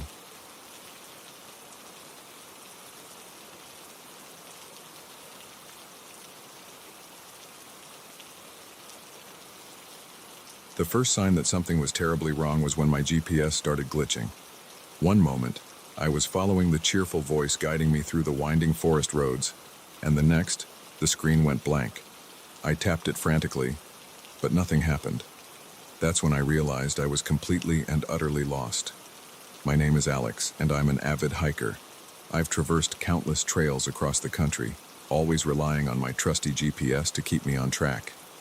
But today, deep in the heart of the Appalachian wilderness, technology had failed me. As the sun began to dip below the tree line, casting long shadows across the forest floor, a sense of unease settled in the pit of my stomach. I pulled over to the side of the narrow dirt road, trying to get my bearings. The dense canopy of trees blocked out most of the fading daylight, making it difficult to see much beyond a few feet in any direction. I rummaged through my backpack, searching for the paper map I always carried as a backup. But as I unfolded it, my heart sank. This area wasn't even on the map. "Okay, Alex," I muttered to myself. "Don't panic. Just backtrack the way you came." I turned the car around, but as I drove, nothing looked familiar. The trees seemed to press in closer, their branches reaching out like gnarled fingers. The road twisted and turned in ways I didn't remember, and no matter how far I drove, I couldn't find my way back to the main highway. As night fell, the forest took on an eerie quality. Shadows danced in my headlights, and every rustle in the underbrush made me jump. I was running low on gas, and the realization that I might have to spend the night out here alone was becoming increasingly likely. Just when I thought things couldn't get any worse, I saw something that made my blood run cold. There, in the beam of my headlights, was a clearing. But it wasn't a natural clearing. It was filled with strange, twisted structures that looked like they'd been cobbled together from branches and bones. I slowed the car to a stop, my curiosity overriding my fear for a moment. The structures were arranged in a circular pattern, each one unique but equally unsettling. Some looked like crude cages, while others resembled bizarre altars. In the center of the circle was a large stone slab, its surface stained with what I desperately hoped wasn't blood. My instinct screamed at me to drive away, to put as much distance between myself and this place as possible. But as I reached for the gear shift, I noticed something that made my heart stop. Hanging from one of the structures was a backpack that looked exactly like mine. With trembling hands, I turned off the engine and stepped out of the car. The forest was unnaturally quiet, no chirping crickets or hooting owls. Just an oppressive silence that seemed to press in from all sides. I approached the backpack cautiously, my flashlight beam dancing across the clearing. As I got closer, I saw that it wasn't just similar to mine. It was identical, down to the worn patch on the bottom corner where I'd snagged it on a rock last summer. "This is impossible," I whispered, reaching out to touch the bag. As my fingers brushed against the fabric, a twig snapped somewhere in the darkness behind me. I whirled around, my heart pounding in my chest. The beam of my flashlight cut through the darkness, but there was nothing there, just trees and shadows. I turned back to the backpack, determined to unravel this mystery. But as I reached for the zipper, I heard it again. Another snap, closer this time, and then another, and another. Panic seized me as I realized the sounds were coming from all around the clearing. Something was out there, circling me, closing in. I abandoned the backpack and ran back to my car, fumbling with the keys as I tried to unlock the door. Just as I wrenched it open, a figure emerged from the tree line. It was human-shaped, but there was something off about its proportions. Its limbs were too long, its movements too fluid, and its face. Where there should have been eyes, nose, and mouth, there was only smooth, featureless skin. I threw myself into the driver's seat and slammed the door shut, my hands shaking so badly I could barely get the key in the ignition. The engine roared to life, and I stomped on the gas pedal, tires spinning in the dirt as I accelerated away from the clearing. In my rearview mirror, I could see more figures emerging from the forest, all with the same elongated limbs and blank faces. They moved with inhuman speed, chasing after my car as I sped down the narrow road. I drove recklessly, taking turns too fast and narrowly avoiding trees. Branches whipped against the windows, and more than once I felt the car fishtail on the loose gravel. But I didn't slow down. I couldn't, not with those things behind me. After what felt like hours but was probably only minutes, I saw lights ahead. A gas station, its fluorescent sign a beacon of hope in the darkness. I screeched into the parking lot, the car sliding to a stop next to a pump. An old man came out of the store, looking alarmed. "You all right there, son?" he called out. I stumbled out of the car, my legs weak and shaky. There's something out there," I gasped, pointing back the way I'd come. "In the woods. They were chasing me." The old man's expression changed from concern to something darker. He glanced towards the forest and then back at me. "Come inside," he said gruffly. "We need to talk." Inside the store, under the harsh fluorescent lights, the old man, who introduced himself as Earl, listened to my story. He didn't interrupt, didn't scoff or tell me I was crazy. He just listened, his weathered face growing more grave with each passing moment. When I finished, Earl sighed heavily. "You're not the first to come through here with a story like that," he said. "Been happening for years. Folks go into those woods and come out, changed, if they come out at all." He went on to tell me about the local legends, about how the forest was said to be a place where the veil between worlds was thin, how there were things out there that defied explanation, things that hunted in the night. "But why me?" I asked, my voice barely above a whisper. "Why did they chase me?" Earl shook his head. "Can't say for sure, but from what I've heard, they're always looking for new recruits, people to join their ranks." A chill ran down my spine as I remembered the backpack in the clearing. My backpack, or at least an exact copy of it. "What do I do now?" I asked, feeling lost and scared in a way I never had before. Earl's eyes met mine, his gaze steady and serious. "You leave," he said simply. "You get in your car, and you drive as far away from here as you can, and you never ever come back." I nodded, knowing he was right. But as I stood up to leave, a thought occurred to me. "What about you?" I asked. "Why do you stay here, knowing what's out there?" A sad smile crossed Earl's face. "Someone's got to warn folks like you," he said. "Someone's got to try and keep people safe." As I drove away from the gas station, following Earl's directions back to the highway, I couldn't shake the feeling that I'd narrowly escaped something truly horrifying. The image of those blank-faced figures chasing my car would haunt my dreams for months to come. I never went hiking alone again after that night, and I never relied solely on GPS, because I learned the hard way that sometimes getting lost can lead you to places you were never meant to find, places where the rules of our world don't apply, and where the line between nightmare and reality blurs. So if you ever find yourself driving through a remote forest and your GPS starts to glitch, don't panic, but don't ignore it either. Turn around. Find your way back to civilization, because out there in the darkness, in the spaces between the trees, something waits, something that's always hungry for new recruits. And trust me, you don't want to be next on their list.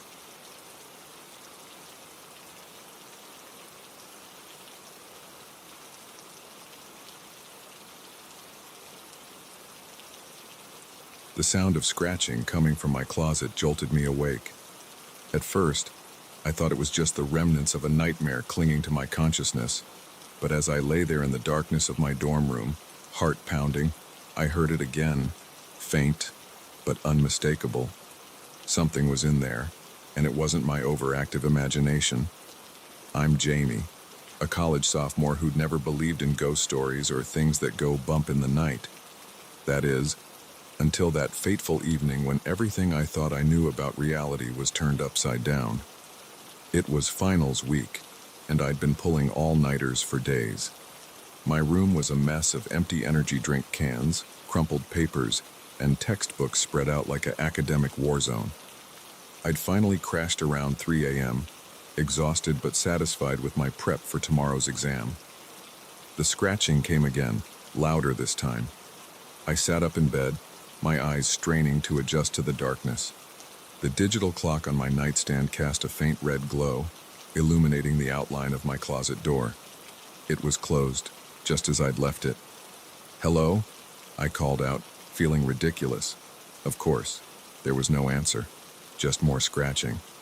I reached for my phone, fumbling to turn on the flashlight. The beam cut through the darkness, and I swept it across the room. Everything looked normal. No signs of mice or any other small animals that could be making the noise.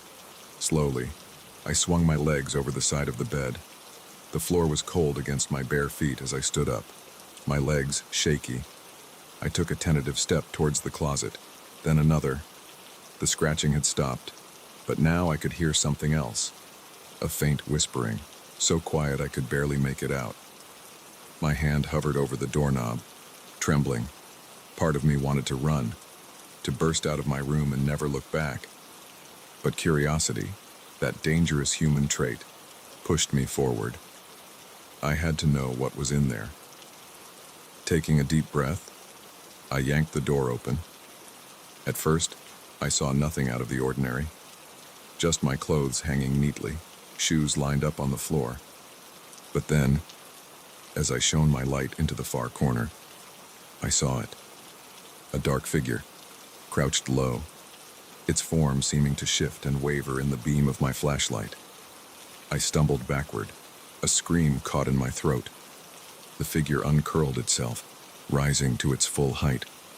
It was tall, impossibly tall, its head nearly touching the ceiling, and its eyes, God, its eyes. They glowed with an otherworldly light, fixed on me with an intensity that froze me in place. "Wait, what are you?" I managed to choke out. The creature tilted its head, regarding me with what seemed like curiosity.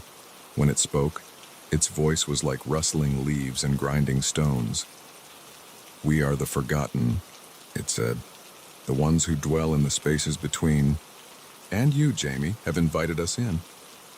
My mind raced, trying to make sense of what was happening. "I didn't invite anything," I protested weakly. The creature's mouth stretched into what might have been a smile, revealing rows of needle-sharp teeth. "Oh, but you did. Your late nights, your stress, your fears, they're like a beacon to us." A door left ajar. As it spoke, more figures began to emerge from the closet. They were similar in appearance to the first, but each was uniquely horrifying. Some had too many limbs, others had no discernible features at all. They filled my small dorm room, surrounding me.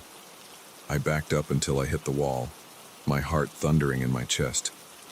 "What do you want from me?" I asked, my voice barely above a whisper. The first creature reached out a long, spindly arm. Its fingers were inches from my face when it stopped. "We want what all forgotten things want, Jamie. To be remembered, to matter." Suddenly, the room felt too small, too crowded. I couldn't breathe. I lunged for the door, my hand closing around the knob. But it wouldn't turn. I was trapped. The creatures closed in, their whispers growing louder. I could make out words now, fragments of sentences. They spoke of loneliness, of the cold, dark places they came from, of their hunger for warmth and life. I squeezed my eyes shut, willing it all to be a dream. When I opened them again, the creatures were gone. My room looked normal, bathed in the early morning light streaming through the window. For a moment, I thought maybe it had all been a stress-induced hallucination. But then I saw it. On my desk, next to my stack of textbooks, was a single black feather. I picked it up with trembling fingers. It was unlike any feather I'd ever seen, seeming to absorb the light around it. I didn't go to my exam that day. I couldn't.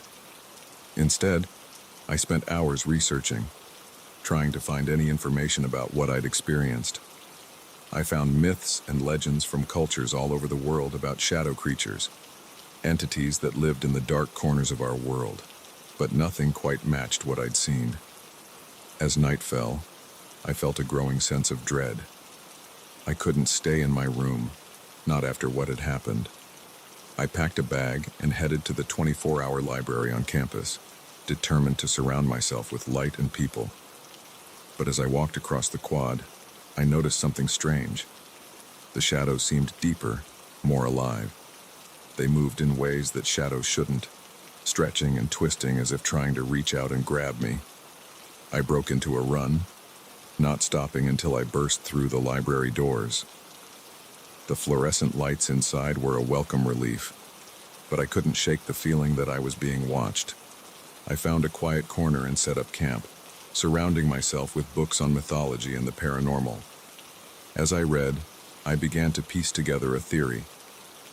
These creatures, whatever they were, fed on fear and stress. They were attracted to negative emotions, using them as a bridge to cross over into our world. But knowing what they were didn't make them any less terrifying. As the night wore on, I caught glimpses of them out of the corner of my eye. A flicker of movement in a dark doorway, a shadow that didn't quite match its surroundings. They were following me. By morning, I was exhausted and on edge. I couldn't go back to my dorm, but I couldn't stay in the library forever. I needed help. I remembered an old professor, Dr. Eliza Thornton, who taught a class on folklore and urban legends. She had always seemed a bit eccentric, but now I wondered if she might know more than she let on. I found her in her office, surrounded by stacks of dusty books and strange artifacts. When I told her my story, I expected disbelief or concern for my mental health. Instead, she nodded gravely. "You've encountered the Shadowkin," she said, her voice low and serious. "They're as old as human fear itself, always lurking just beyond the edge of our perception. Most people go their whole lives without seeing them, but once you do..." She trailed off, her eyes distant. I realized with a start that she had seen them too. "How do I get rid of them?" I asked desperately. Dr. Thornton shook her head. "You don't. Not completely. But you can learn to live with the knowledge of their existence without letting it consume you. Fear feeds them, Jamie. The less afraid you are, the less power they have." It sounded impossible. How could I not be afraid of these nightmarish creatures? But as Dr. Thornton taught me meditation techniques and gave me protective charms, I began to feel a glimmer of hope. That night, back in my dorm room, I faced my closet again. My heart was racing, but I forced myself to stay calm. When the scratching started, I didn't run, I didn't hide. Instead, I opened the door. The creatures were there, just as before. But this time, I stood my ground. "I see you," I said, my voice stronger than I felt. "I acknowledge your existence, but I am not afraid of you." The creatures seemed to recoil, confusion evident in their glowing eyes. As I continued to speak, affirming my lack of fear, they began to fade, not disappearing entirely, but becoming less solid, less real. In the days and weeks that followed, I worked on controlling my fear. It wasn't easy. There were nights when the shadows seemed to come alive, when the whispers grew so loud I thought I'd go mad. But each time, I faced them, and each time, they retreated a little more. I'm not naive enough to think they're gone for good. I still see them sometimes, lurking at the edges of my vision, but they no longer have the power over me they once did. Now, as I sit here writing this, I can't help but wonder how many others have encountered the Shadowkin. How many have been driven to the brink of madness by their presence? If you're reading this and you've seen them too, know that you're not alone. And more importantly, know that you have the power to face your fears. Because in the end, that's what the Shadowkin really are. They're the embodiment of our deepest fears and insecurities. And while we may never be entirely free of fear, we can learn to live with it, to acknowledge it without letting it control us. So the next time you hear a strange noise in the night, or catch a glimpse of something that shouldn't be there, remember my story. Stand your ground. Face your fears. Because sometimes, the monsters in the closet are real, but that doesn't mean they have to win.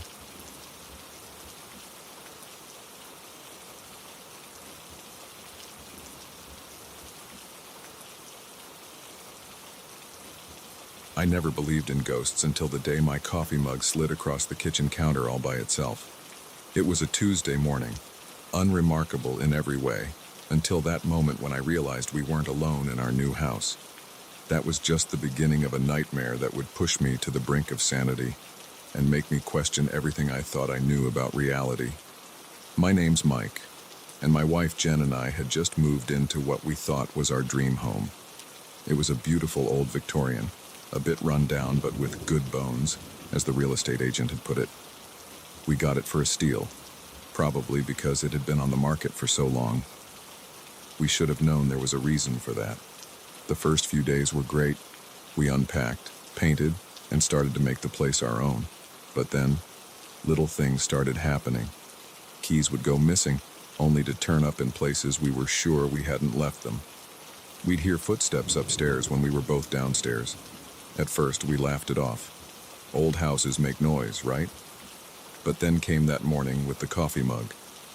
I was standing at the counter, scrolling through my phone, when I saw movement out of the corner of my eye. My mug, full of steaming coffee, slid smoothly across the granite surface as if pushed by an invisible hand.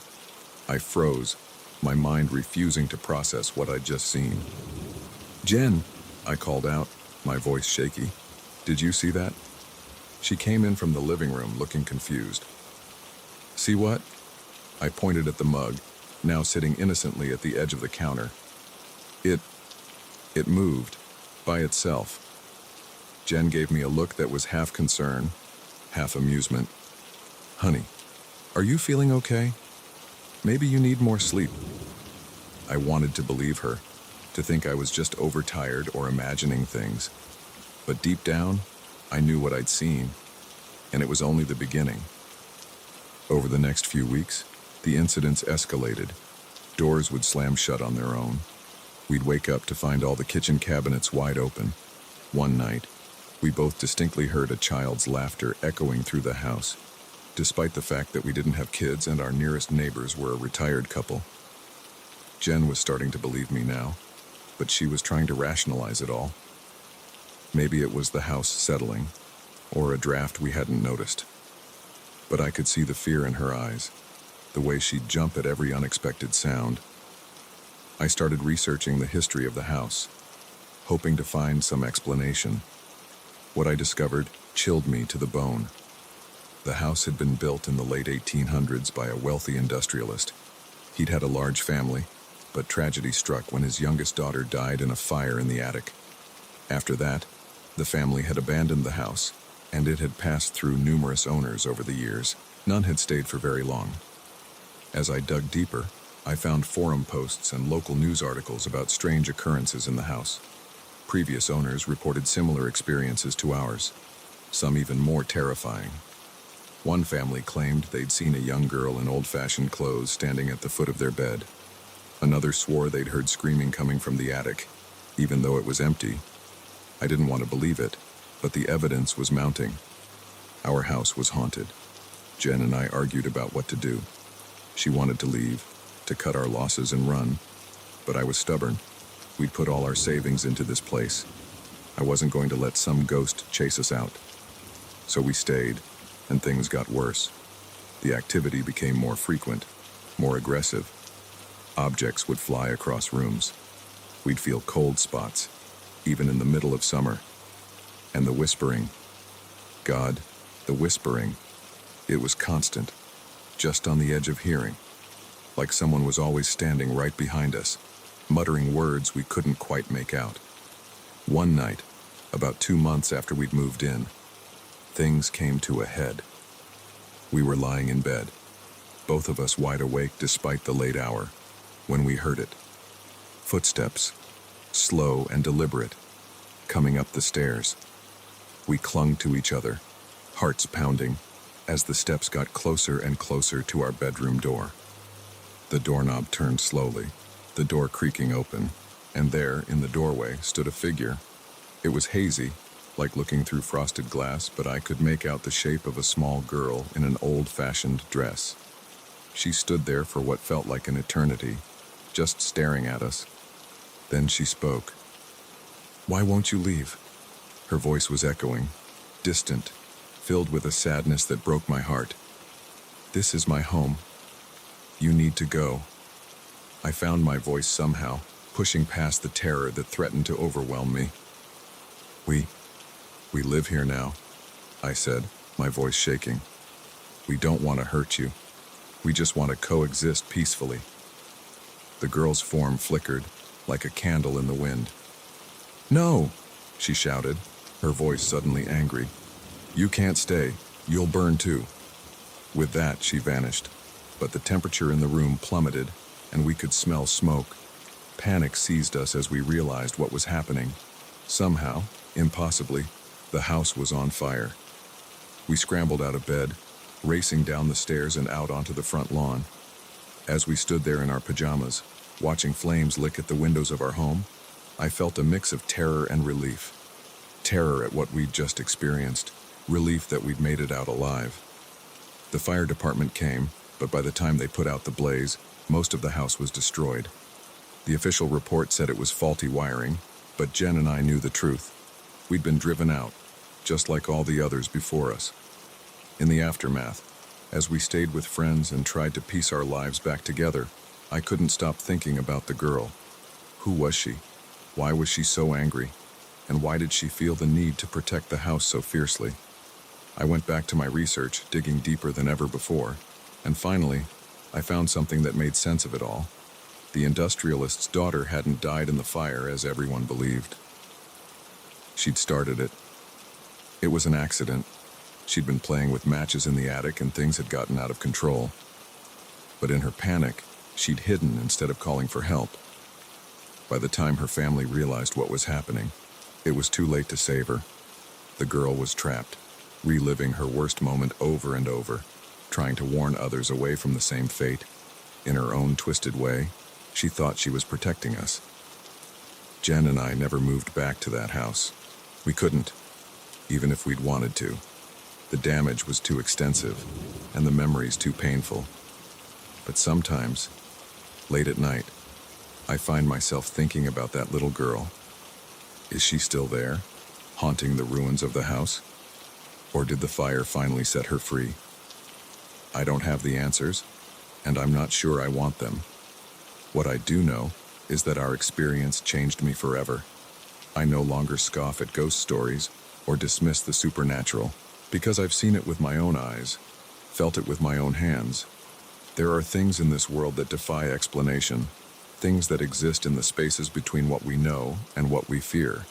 So if you're ever house hunting and you come across a beautiful old Victorian going for a suspiciously low price, think twice.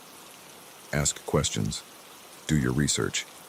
Because you never know what or who might already be living there. And some house guests, as we learned the hard way, are impossible to evict. Now, years later, I still catch myself watching for signs. A cup moving on its own, a door closing without a breeze. Part of me is always on alert, always waiting for the next impossible thing to happen. Because once you've seen behind the veil, you can never truly unsee it. The world becomes a different place, full of shadows and whispers and things that shouldn't exist but do. But I've also learned that not all ghosts are malevolent. Some, like our little girl, are just lost and scared. They're trapped in a moment, unable to move on. And while I never want to experience anything like that again, I can't help but feel a twinge of sadness for the spirits left behind. They're a reminder that sometimes the most haunting things are the stories we leave unfinished, the pain we carry with us long after we're gone. So if you ever find yourself face to face with the unexplainable, remember this: fear is natural, but understanding is powerful. Sometimes, the key to dealing with our ghosts, whether they're real or metaphorical, is not to run from them, but to listen to their stories. Because in the end, we're all just trying to find our way home.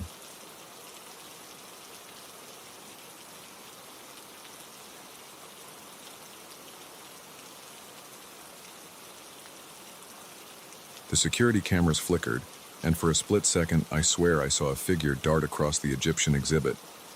But when I rewound the footage, there was nothing there, just empty space and priceless artifacts. That's when I knew this night shift was about to become anything but ordinary. I'm Tom, the night security guard at the Metropolitan Museum of Art. It's usually a quiet job, just me, the cameras, and thousands of years of human history sleeping peacefully behind glass cases. But tonight, something was different. Something was wrong. It started small. A slight fluctuation in the video feed from the Egyptian wing. I'd been working here for 5 years, and I'd never seen anything like it. The image would distort for a fraction of a second, like someone was tampering with the signal. But every time I checked the system, everything came up clean. I radioed my partner, Mike, who was doing rounds on the other side of the museum. "Hey, you seeing anything weird over there?" There was a moment of static before his voice crackled through. Nah, all quiet on this end. Why? What's up? I hesitated, not wanting to sound paranoid. Probably nothing. Just some funky readings from the Egyptian exhibit. I'm gonna go check it out. Roger that, Mike replied. And give me a shout if you need backup. I grabbed my flashlight and headed towards the exhibit, my footsteps echoing in the empty halls. The museum was different at night. The grandeur of the day gave way to something more primal, more mysterious. Shadows seemed to move of their own accord, and the eyes of ancient statues followed me as I passed. As I approached the Egyptian wing, the air grew colder. I could see my breath fogging in front of me, which was odd considering it was the middle of summer and the climate control was supposed to be constant. I swept my flashlight across the room, illuminating sarcophagi, canopic jars, and intricate golden artifacts. Everything seemed to be in place. But then I saw it, a flicker of movement out of the corner of my eye. I spun around, heart pounding. Hello? Is someone there? No response, just the oppressive silence of the museum. I was about to chalk it up to an overactive imagination when I heard it, a soft scraping sound, like stone against stone. It was coming from the far corner of the exhibit, where we kept the smaller artifacts. Slowly, cautiously, I made my way towards the sound. As I got closer, I realized it was coming from inside a glass case, a case that held a collection of ancient amulets. I shone my flashlight on the case, and my blood ran cold. The amulets were moving, not falling or sliding, but actually moving of their own accord. They were arranging themselves into a pattern I didn't recognize. I stumbled backward, my mind refusing to process what I was seeing. This couldn't be happening. It had to be some kind of trick, a prank maybe. But deep down I knew it wasn't. I fumbled for my radio. Mike, get down here now. Something's happening in the Egyptian exhibit. Static was my only reply. The temperature in the room plummeted, and I could see my breath coming in quick, panicked puffs. The scraping sound grew louder, and now it wasn't just the amulets. All around me, artifacts were shifting, moving, coming to life. A gust of wind whipped through the room, despite there being no windows or vents. Ancient papyrus scrolls unfurled, their hieroglyphs glowing with an otherworldly light. The lid of a sarcophagus began to slide open. Terror gripped me, and I turned to run. But as I reached the doorway, I slammed into an invisible barrier. It was like hitting a wall of solid air. I was trapped. Behind me, I heard the unmistakable sound of footsteps. Slow, deliberate footsteps that didn't belong to anything living. I turned slowly, my whole body shaking.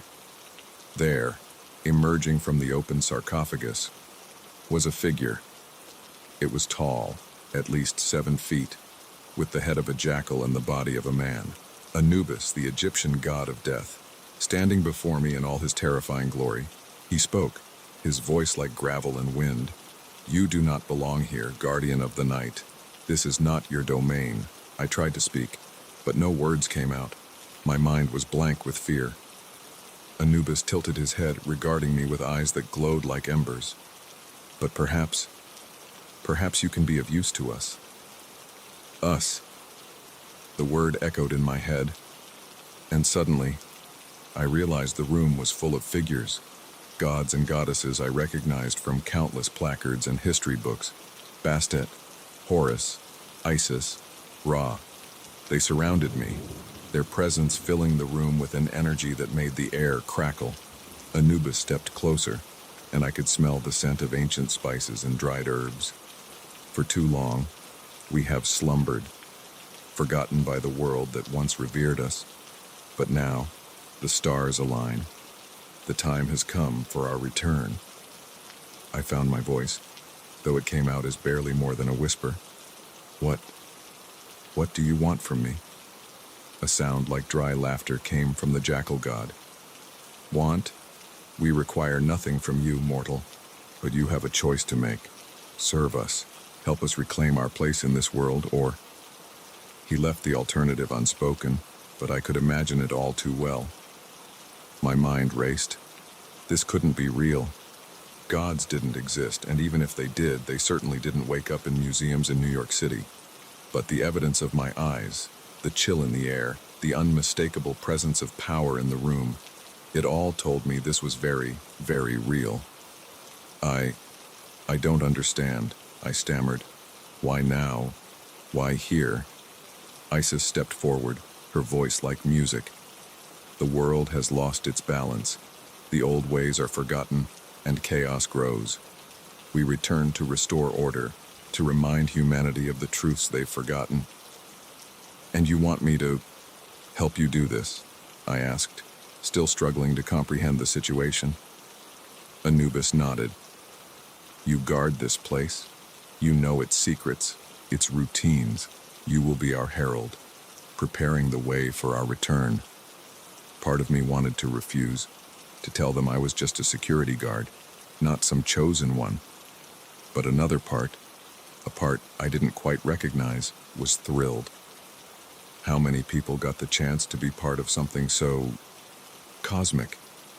Before I could respond, alarms started blaring throughout the museum. The gods looked around, startled by the noise. Choose now, guardian, Anubis growled. Time grows short. I took a deep breath, knowing that whatever I decided would change my life forever. I'll do it. I'll help you. The moment the words left my mouth, I felt a change.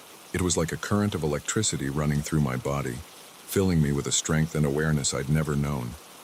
Anubis placed a hand on my shoulder, and knowledge flooded my mind. Secrets of the ancient world, rituals long forgotten, the true history of humanity's relationship with the gods. It was overwhelming, exhilarating, and terrifying all at once. Go now, he said. Fulfill your duty. We will contact you when the time is right. With a gust of wind and a flash of light, the gods vanished. The artifacts returned to their places, and the room looked exactly as it had when I entered. But I knew nothing would ever be the same. I heard footsteps approaching. Real ones this time. Mike burst into the room, gun drawn.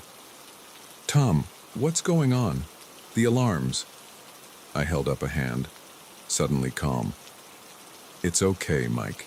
Just a glitch in the system. Everything's under control. He looked at me skeptically but lowered his weapon. You sure? You look different. I smiled, feeling the weight of my new purpose. Never better? Come on, let's reset the alarms and finish our shift. As we walked out of the exhibit, I cast one last glance at the sarcophagus.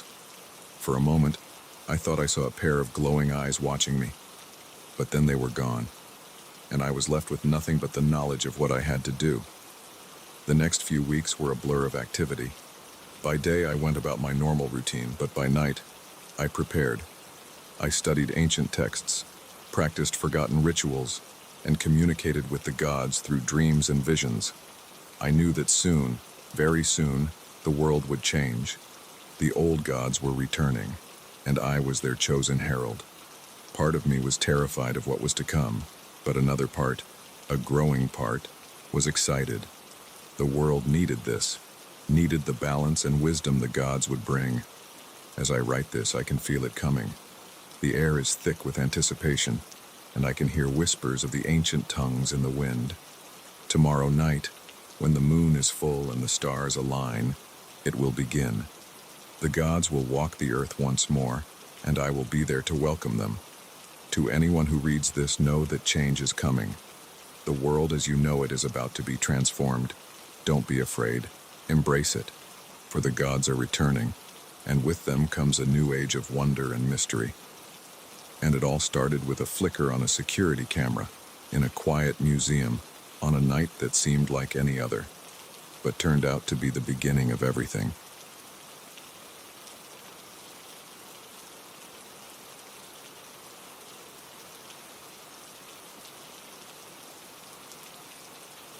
The headlights in my rearview mirror were getting closer, and a gnawing feeling in my gut told me this wasn't just another truck on a late-night haul.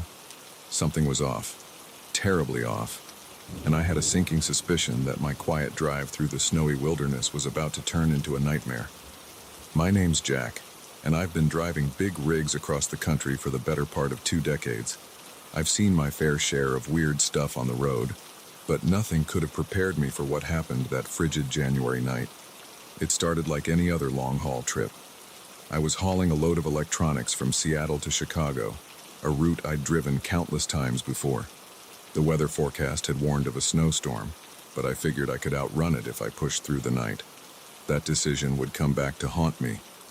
I was about 6 hours into my drive, deep in the heart of the Montana wilderness, when I first noticed the truck behind me. It was a black semi, nothing unusual about it at first glance. But as the miles ticked by, I realized it was maintaining the exact same distance behind me, no matter how I varied my speed. Probably just another driver on a similar route, I told myself, trying to shake off the unease that was starting to creep in. But deep down, I knew better. In all my years on the road, I'd never seen another truck mirror my movements so precisely.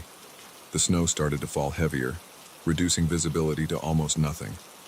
I slowed down, expecting the truck behind me to pass or fall back. Instead, it closed the gap, its headlights now blazing in my mirrors, so bright I could barely see. I grabbed my CB radio, thinking maybe I could make contact with the other driver. "Breaker, breaker, this is Lone Wolf." "Hey there, driver behind me, you're riding a bit close. Everything okay?" Static was my only reply. The silence on the radio only added to my growing anxiety. I increased my speed, hoping to put some distance between us. The other truck matched me effortlessly, staying right on my tail. That's when things got really weird. As we rounded a bend, I caught a glimpse of the driver in my side mirror. What I saw made my blood run cold. The cab was empty. There was no one behind the wheel. "Impossible," I muttered, rubbing my eyes. I must be more tired than I thought. Hallucinating, maybe. But when I looked again, the sight was the same. A truck driving itself, pursuing me through the snowy night. Panic started to set in. I pressed down on the accelerator, pushing my rig to its limits. The speedometer crept up, 70, 80, 90 miles per hour. Dangerous speeds for these conditions, but fear had taken over. The black truck stayed with me, never falling behind, never getting closer. Just there, a constant menacing presence. I fumbled for my cell phone, desperate to call for help. No signal. Of course, I was miles from the nearest town, surrounded by nothing but trees and snow-covered mountains. The chase continued for what felt like hours. My knuckles were white on the steering wheel, my eyes darting constantly between the road ahead and the mirrors. The storm was getting worse, the wind howling around my truck like a banshee. Suddenly, my headlights illuminated a sign, "Rest Area, 1 mile." A plan started to form in my mind. If I could just make it to the rest area, maybe I could find help, or at least a place to make a stand. As I approached the exit, I made a split-second decision. Without signaling, I swerved onto the off-ramp, tires skidding on the icy road. For a heart-stopping moment, I thought my trailer would jackknife, but somehow I kept control. I burst into the rest area parking lot, skidding to a stop near the small, dark building that housed the restrooms and vending machines. As I jumped out of my cab, I realized the black truck hadn't followed me off the highway. It had vanished as quickly as it had appeared. My relief was short-lived. As I stood there, catching my breath, I heard it, the deep rumble of a diesel engine, growing louder. And then, emerging from the swirling snow like a demon from the depths of hell, came the black truck. It rolled into the parking lot slowly, almost leisurely, as if it knew it had me trapped. As it drew closer, I could see inside the cab clearly. It was definitely empty, the steering wheel turning on its own as the truck maneuvered towards me. I backed away, my mind racing. What was this thing? A ghost? Some kind of advanced AI gone rogue? Or was I losing my mind, hallucinating this entire scenario? The truck stopped a few yards away from me, its engine idling. For a long moment, nothing happened. We faced each other, man and machine, in the eerie silence of the snowy night. Then, slowly, the driver's side door swung open. Every instinct screamed at me to run, to hide, to do anything but approach that haunted vehicle. But something else, a curiosity I couldn't explain, drew me forward. As I neared the open door, I felt a blast of Arctic air, colder than anything I'd ever experienced. It was like standing at the threshold of another world. I peered inside, half expecting to see some otherworldly horror. Instead, I saw nothing. An empty cab, pristine and untouched. But there was something else. A smell, faint but unmistakable. Diesel fuel, old leather, and something else. Something that reminded me of my grandfather's attic. A musty, ancient scent that spoke of things long forgotten. Suddenly, the truck's radio crackled to life, making me jump. Through the static, I could barely make out a voice. It was deep, gravelly, and somehow familiar. "Jack," it said, my name sounding strange and distorted. "Remember." And then, like a floodgate opening, memories crashed over me. Memories I'd buried deep. Memories of another snowy night, 20 years ago. I was a rookie driver then, cocky and careless. I'd been driving too fast, trying to make up time. And then, the crash. A minivan, a family inside. The sickening crunch of metal, the screams cut short.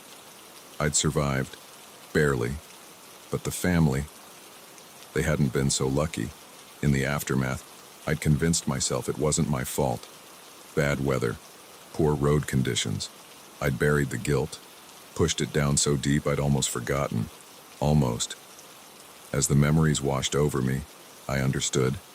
This truck, this impossible phantom, had been following me for 20 years. Not just on this night, but every night.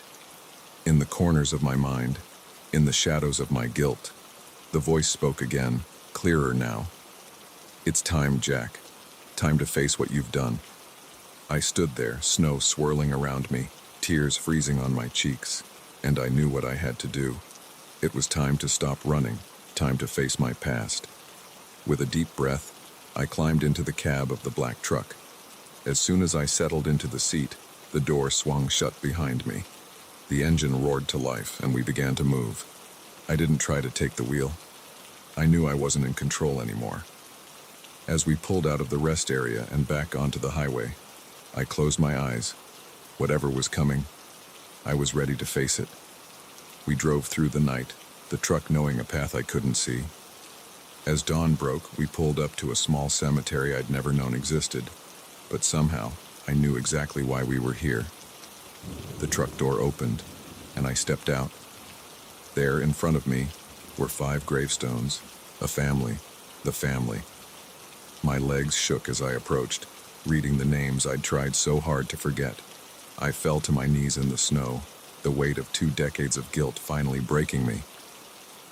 "I'm sorry," I sobbed.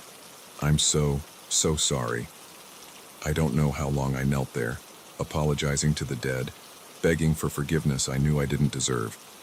When I finally looked up, the black truck was gone. In its place was a figure, hazy and indistinct, but unmistakably the father of the family I'd killed. He didn't speak, but his message was clear in his eyes. It wasn't forgiveness. I knew I'd never earn that. But it was acknowledgement, a chance to do better, to live the life I'd stolen from them. As the figure faded away, I felt something shift inside me. The guilt was still there. It always would be. But now it was accompanied by something else. A determination to honor the lives I'd taken, to make my survival mean something. I walked back to my own truck, parked where I'd left it at the rest area. As I climbed into the cab, I knew my life would never be the same. The black truck had forced me to face my past, and in doing so, had given me a chance at a future. Now, every time I get behind the wheel, I remember that night. I drive with care, with respect for the lives in my hands and on the road around me. And sometimes, on long, lonely stretches of highway, I catch a glimpse of a black truck in my mirror. but it's not chasing me anymore. It's watching, reminding me of the promise I made in that snowy graveyard. The promise to live, to remember, and to never, ever forget the true cost of the choices we make on the road.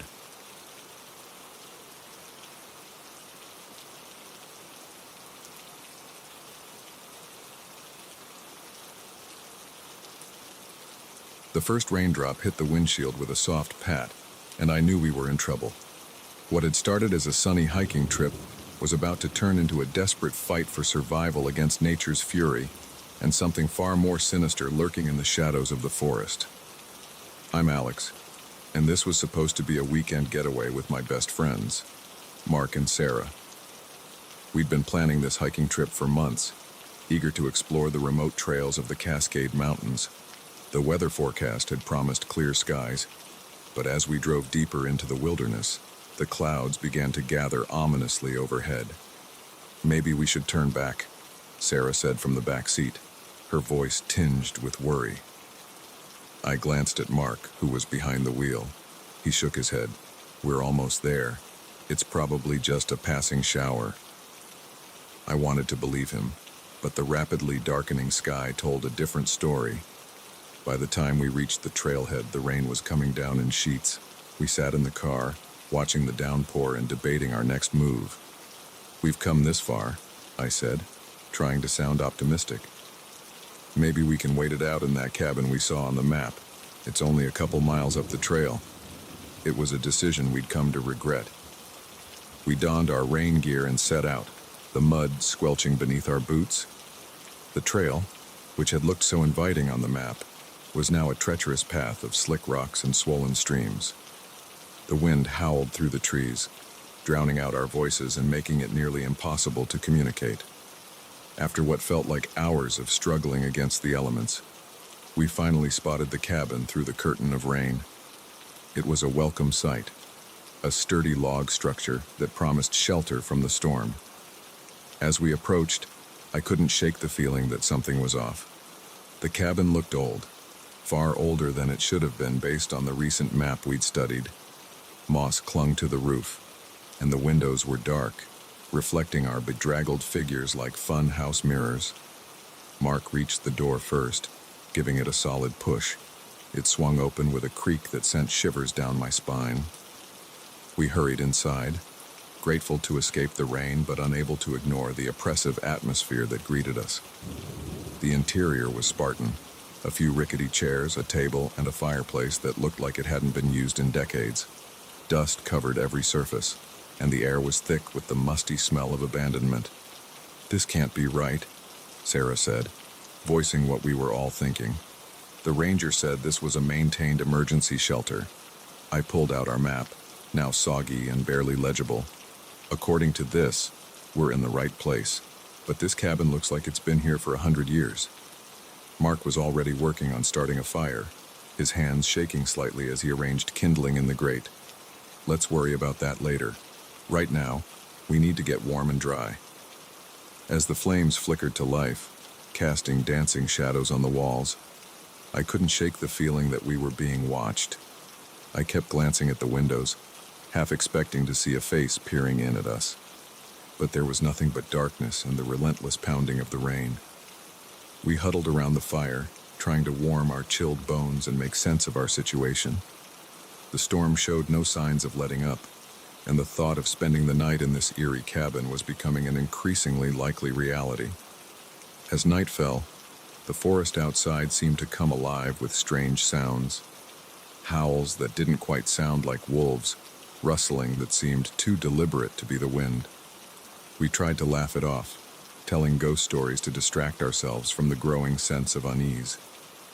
It was around midnight when we heard it, a sharp rap on the door that cut through our nervous laughter like a knife. We froze, exchanging wide-eyed glances. "Did you hear that?"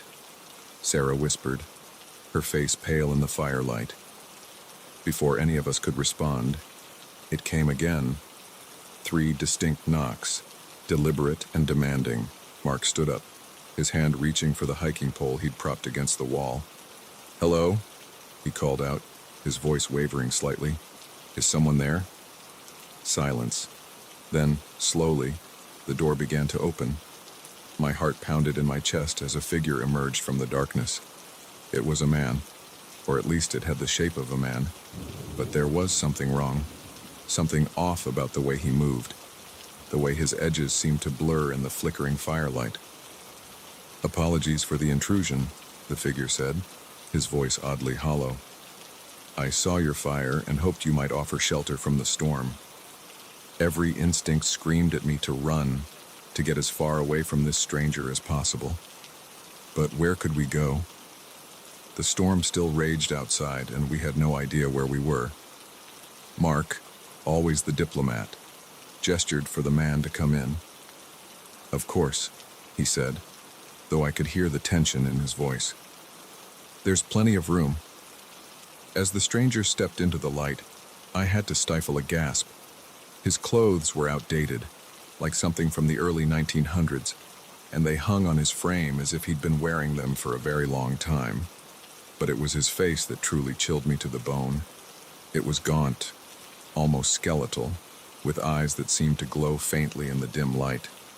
He introduced himself as Joseph, claiming to be a local who'd gotten caught in the storm while checking his traps.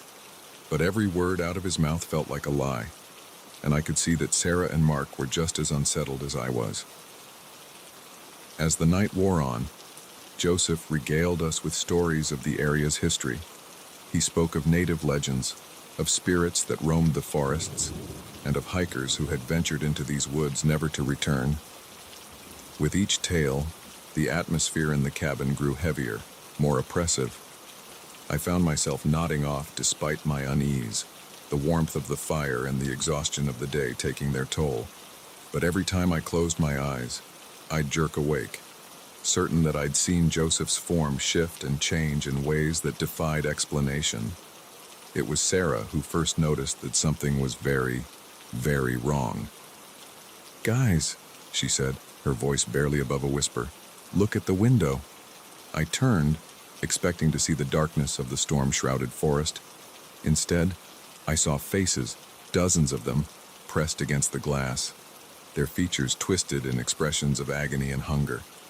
They were there for just a moment, gone in a blink, but the image seared itself into my mind. Joseph's stories took on a more sinister tone. He spoke of a curse, of souls trapped between worlds, forever seeking rest. And with growing horror, I realized he was no longer speaking as an outsider, but as one of them. "You see," he said, his eyes now definitely glowing, "we've been waiting for so long. Waiting for someone to take our place, to free us from this eternal wandering. We bolted for the door, but it wouldn't budge. The windows, when we tried them, were solid as stone. We were trapped, and the cabin seemed to be changing around us, growing larger, more labyrinthine." Joseph, or the thing that had been Joseph, laughed, the sound echoing impossibly in the expanding space. "Welcome to your new home," he said. "I do hope you'll be more accommodating to the next guest than the last caretakers were." What followed was a night of terror I can scarcely bring myself to recount. We ran through endless corridors that shouldn't have existed, pursued by shadows with grasping hands and hungry eyes. Voices whispered from the walls, promising release if only we'd give in, accept our fate. But we didn't give in. We fought, we ran, and somehow, as the first light of dawn broke through the windows, we found ourselves back in the main room of the cabin. Joseph was gone, and the door swung open at our touch. We didn't stop running until we reached our car, the forest around us now peaceful and ordinary in the morning light. As we drove away, I glanced in the rearview mirror. For just a second, I thought I saw the cabin shimmer and fade, like a mirage in the desert.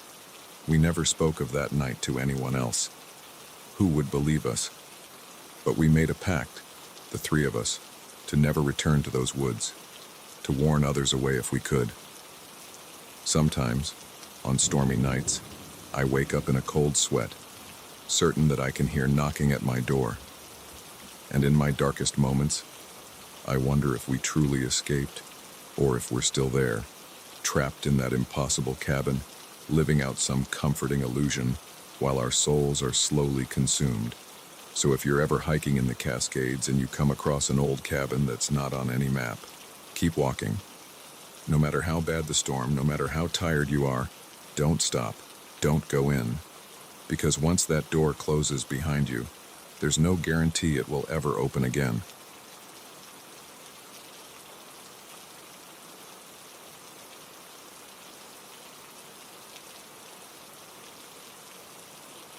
The sound of shattering glass jolted me awake, my heart pounding in my chest.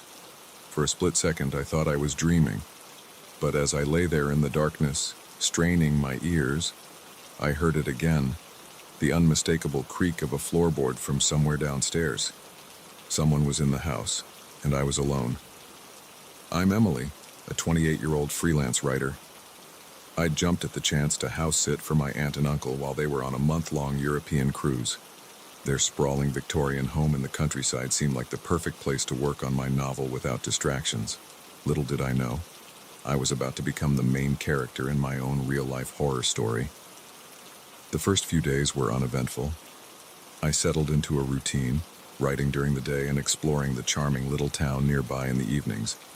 But as the week wore on, I started noticing things. Small things at first, a book out of place, a chair slightly moved.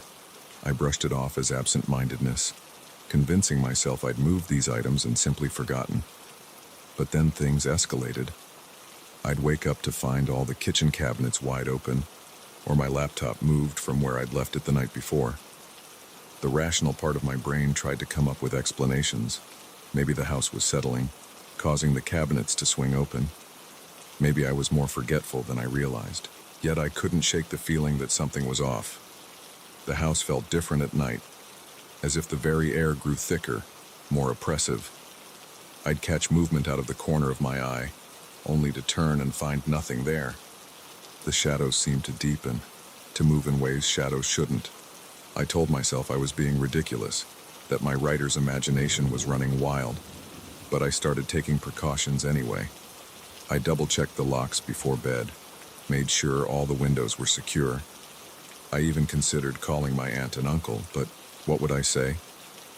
Hey, I think your house might be haunted. They'd think I'd lost my mind. And now, lying in bed, listening to the sounds of an intruder moving through the house below, I wished I'd trusted my instincts and left days ago. I reached for my phone on the nightstand, my hand trembling. No signal. Of course. The house was in a notorious dead zone. One of the reasons my aunt and uncle had given me their landline number for emergencies.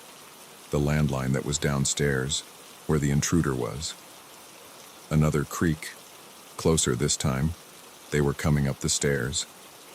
I slid out of bed, my bare feet silent on the cold wooden floor. I needed a weapon, something to defend myself with. My eyes darted around the room, finally landing on a heavy brass lamp on the dresser. It wasn't much, but it was better than nothing. Gripping the lamp tightly, I crept towards the bedroom door. My heart was pounding so loudly I was sure the intruder must be able to hear it. I pressed my ear against the door, listening. Silence, then a whisper. So faint I almost missed it. Emily. I stumbled back, clapping a hand over my mouth to stifle a scream. How did they know my name? Emily. The voice came again, louder this time. It was coming from right outside the door. We know you're in there. Come out, wherever you are. The voice was sing-song, playful and utterly terrifying. This wasn't a simple burglary. Whoever was out there knew me, had targeted me specifically. My mind raced, trying to think of a way out. The window? No.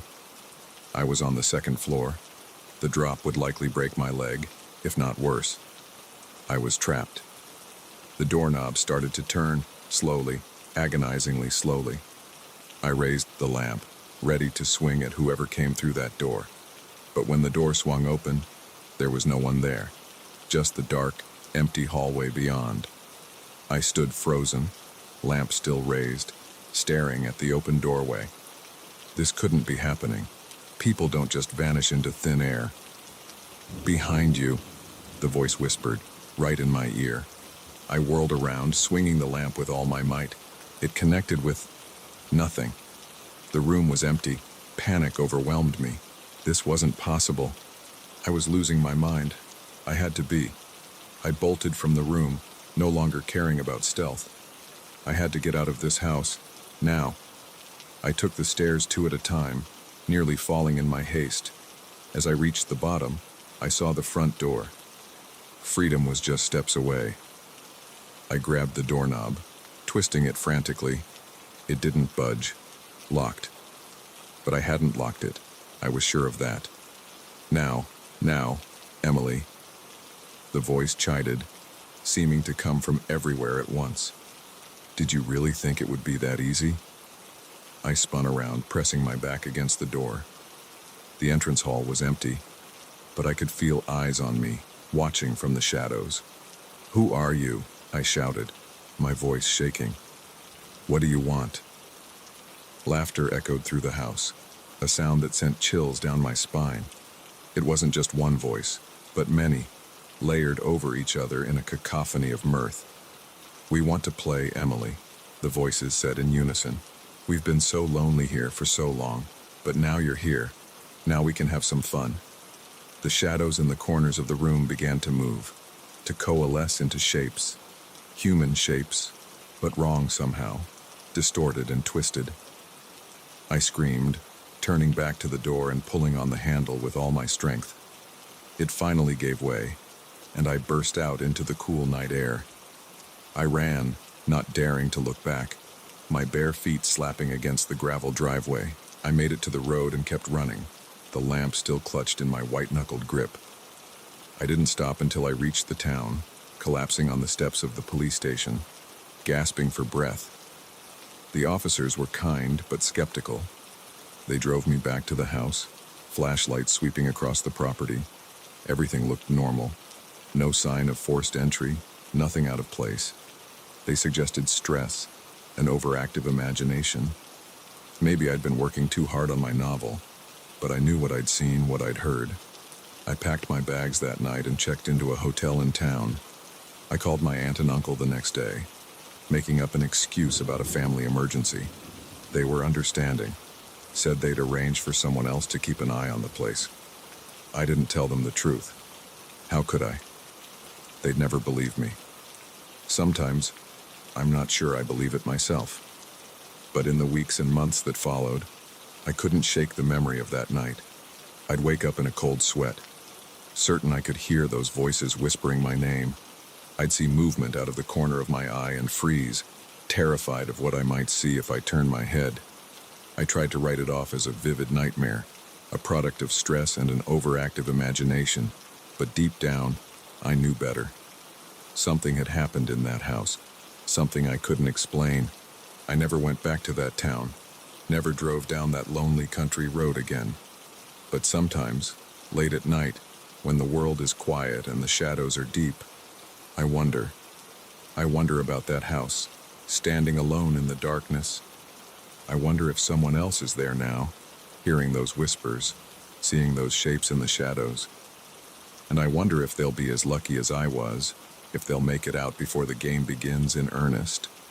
Because that's the thing about games, isn't it? Sometimes, you don't realize you're playing until it's too late to quit. And sometimes, the stakes are higher than you could ever imagine. So if you ever find yourself alone in a strange house, and you start to notice things that can't be explained, don't ignore it. Don't try to rationalize it away. Because by the time you hear that whisper, by the time you see those shadows move, it might already be too late. The game will have already begun. And trust me, you don't want to play. Not when losing means so much more than you're prepared to give.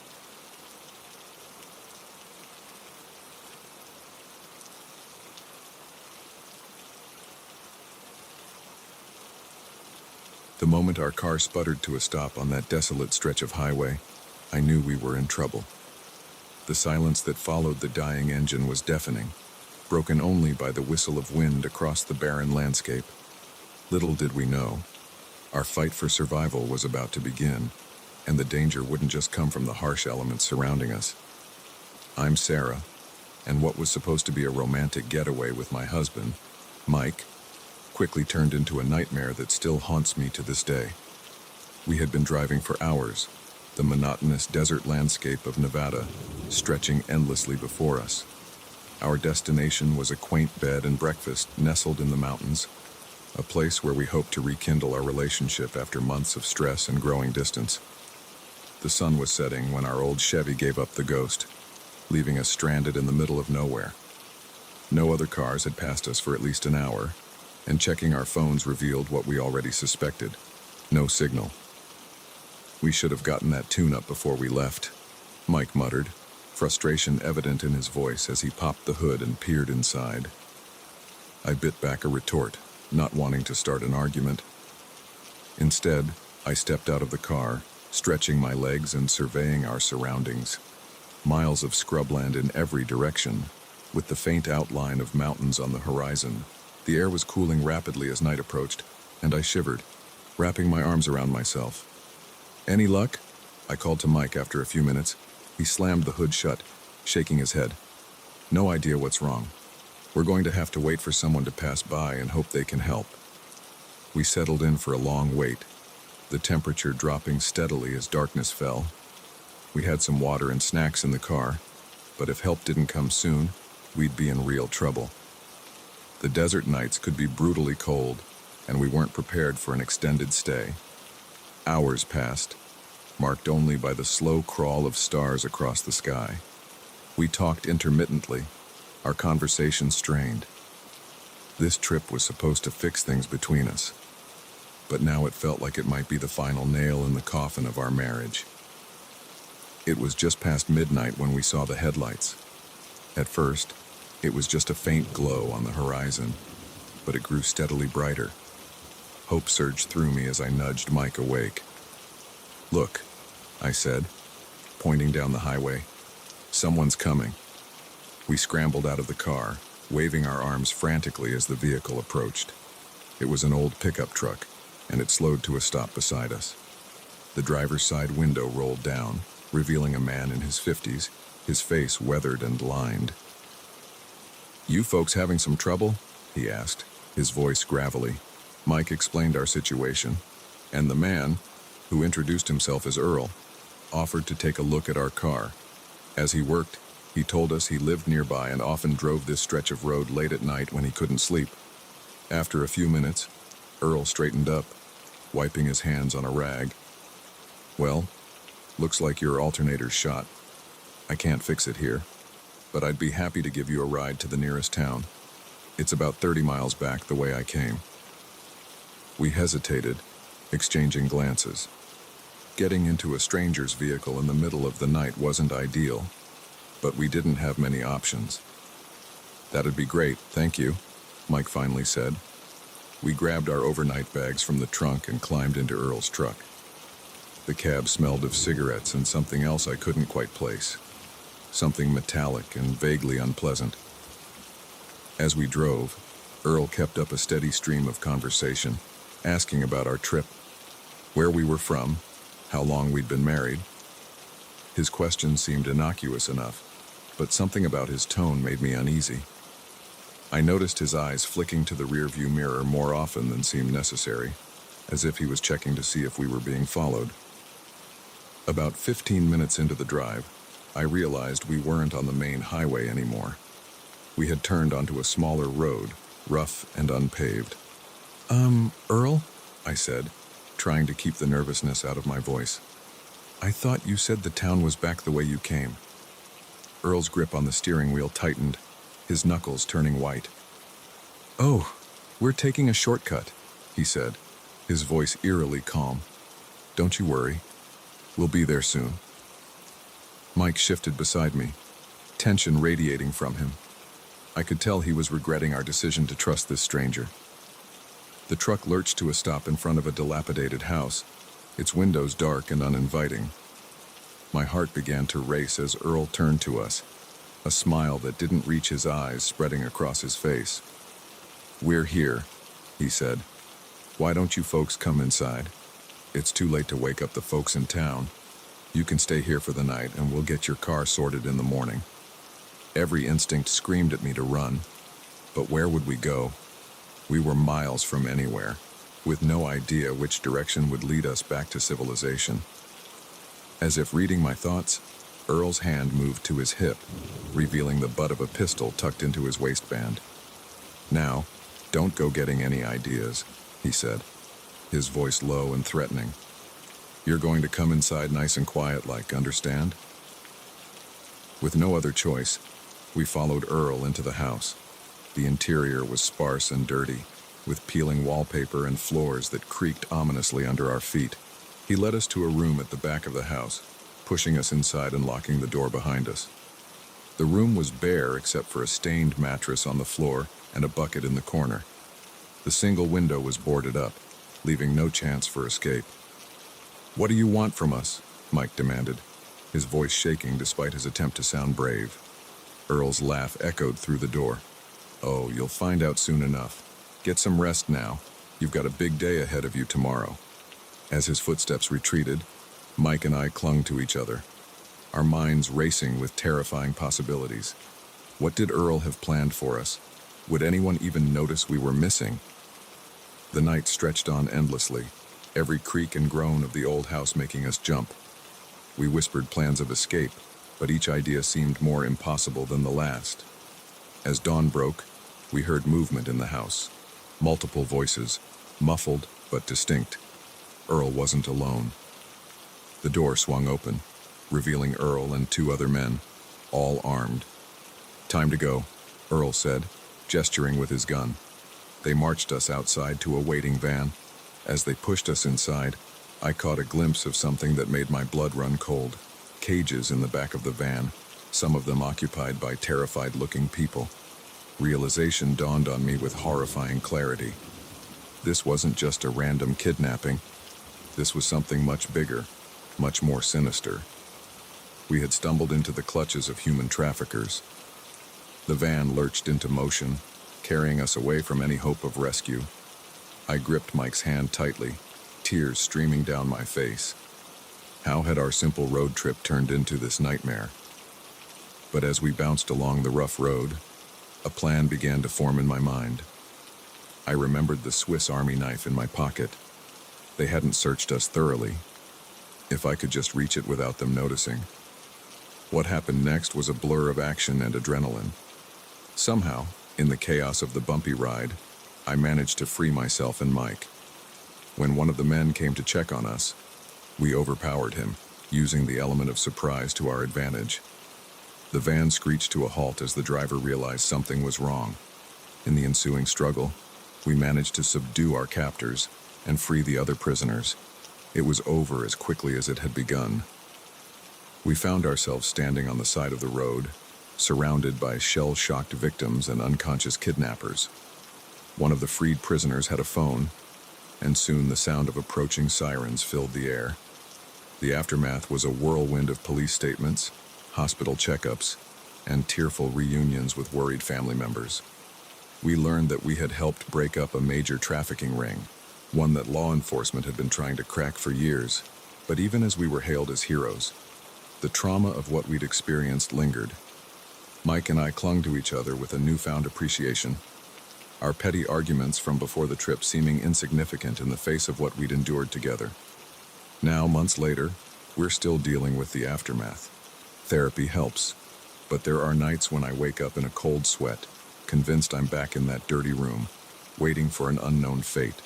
But we survived. We fought back. And in doing so, we saved not only ourselves but others who had lost all hope. So if you're ever driving down a lonely stretch of highway and your car breaks down, be careful who you trust. Sometimes, the real monsters aren't the harsh elements or the unforgiving landscape. Sometimes, they're the ones who offer you a helping hand.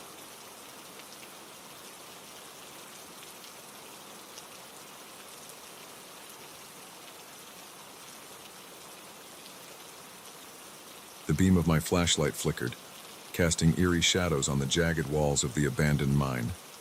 I should have turned back the moment I saw the rotting support beams, but curiosity had always been my weakness. As I ventured deeper into the earth, I couldn't shake the feeling that I wasn't alone in this long-forgotten tunnel. My name's Jake, and I'm what you might call an urban explorer. I've always been drawn to abandoned places, fascinated by the stories they hold and the secrets they keep. But this old silver mine in the mountains of Colorado was different. From the moment I squeezed through the partially collapsed entrance, something felt off. I'd done my research before coming here. The Silver Creek mine had been abandoned in the 1920s after a series of mysterious accidents.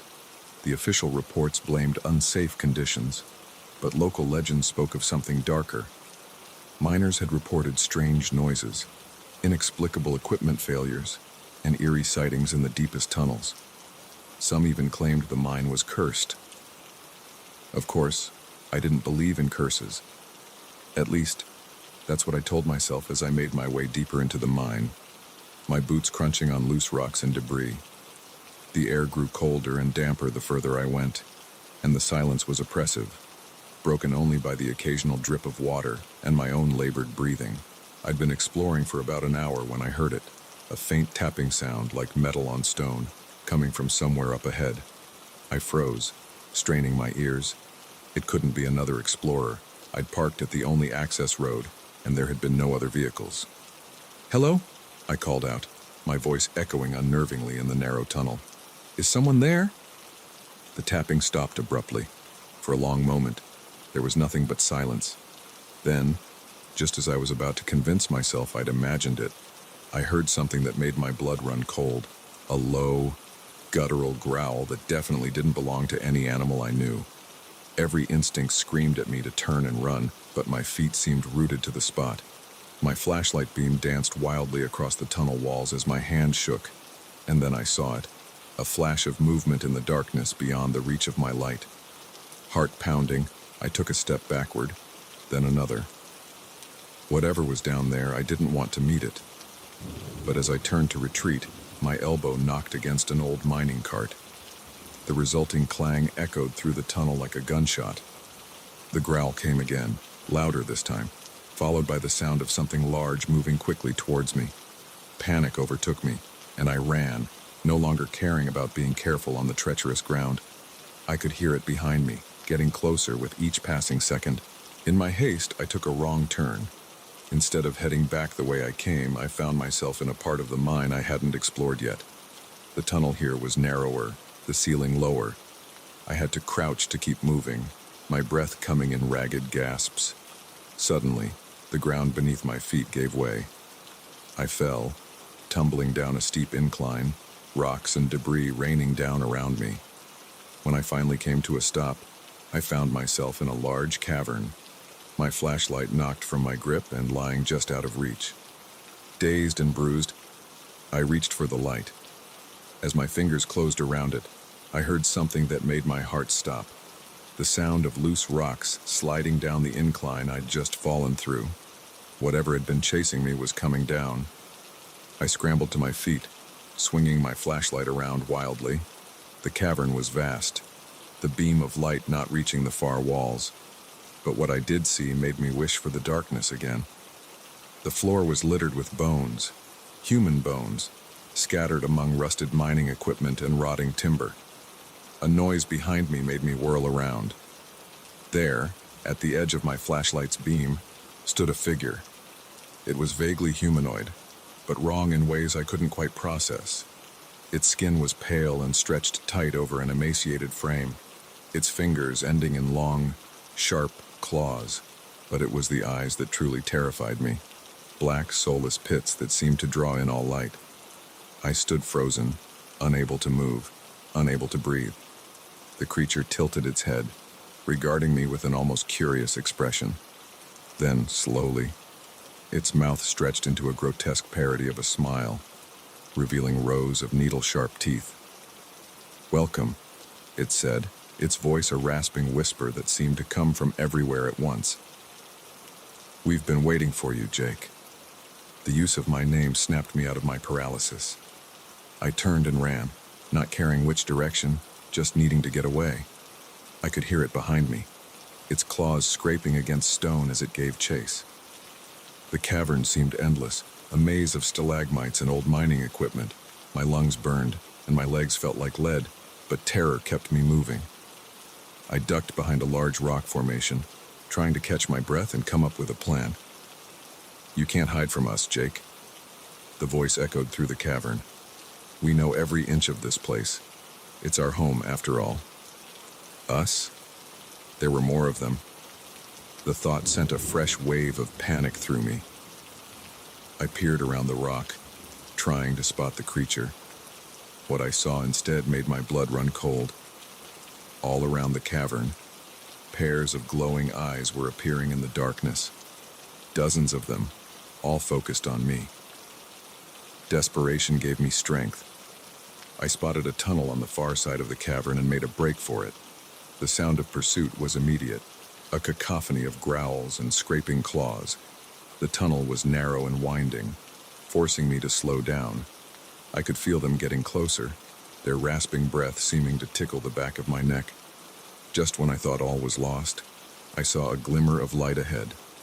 Daylight. With a final burst of speed, I sprinted towards the exit. I could feel claws grazing my back, tearing my jacket.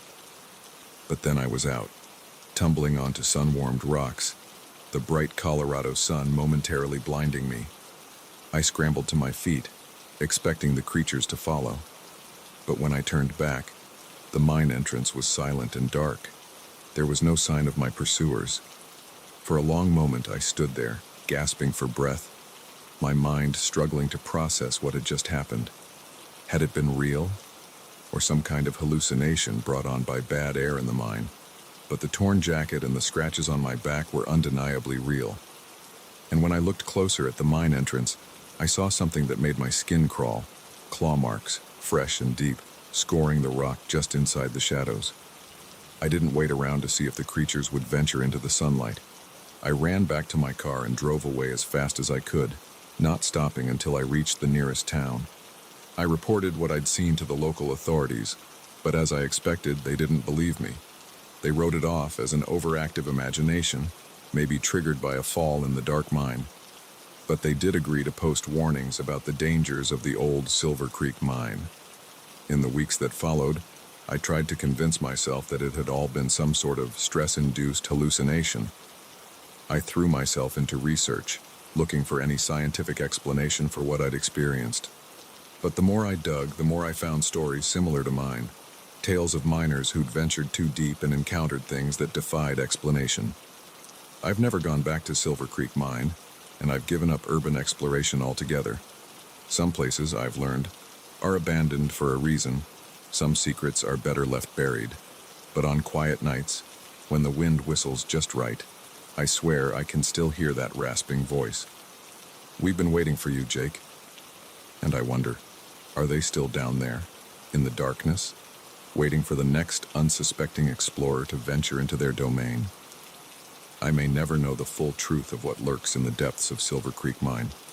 But one thing I know for certain, there are things in this world that defy our understanding, things that hide in the dark places of the earth, and sometimes, curiosity can lead us into dangers we're not prepared to face.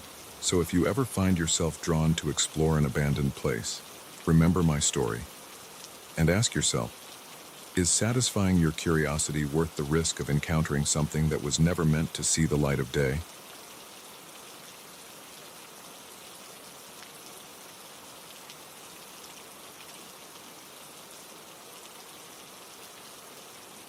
The waves lapped gently against the shore, but the peaceful sound did nothing to calm my growing sense of unease. As I stood on the beach of this seemingly idyllic island resort, I couldn't shake the feeling that something was terribly wrong. Little did I know, my relaxing vacation was about to turn into a desperate fight for survival against an unseen, sinister force. My name's Olivia, and I'd been looking forward to this trip for months. After a grueling year at work, I desperately needed a break. When I saw the ad for Sunset Cove Resort, a small, exclusive getaway on a private island in the Caribbean, it seemed like the perfect escape.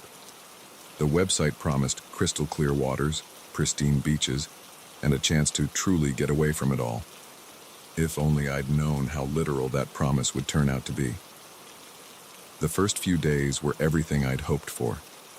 The resort was beautiful, the staff attentive, and the other guests friendly. There were only about 20 of us, which gave the place an intimate, exclusive feel. I spent my days lounging by the pool, snorkeling in the coral reefs, and enjoying exotic cocktails at the beachside bar. It was on the fourth day that I first noticed something odd.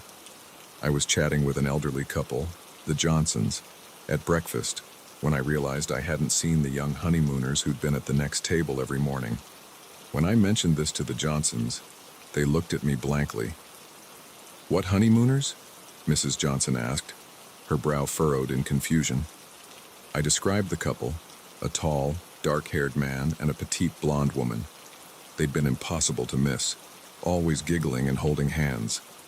Mr. Johnson shook his head. "I'm sorry, dear, but I don't recall seeing anyone like that. Are you sure it was at this resort?" I felt a chill run down my spine. How could they not remember? The couple had been so vivacious, so present.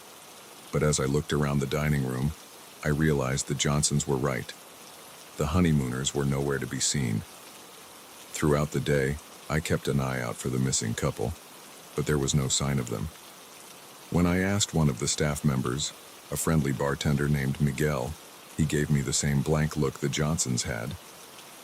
"I'm sorry, señorita," he said with a shrug. "I don't remember any couple like that. Perhaps they checked out early." But I knew that couldn't be right. The resort's boat only came twice a week, and the next departure wasn't for another 3 days.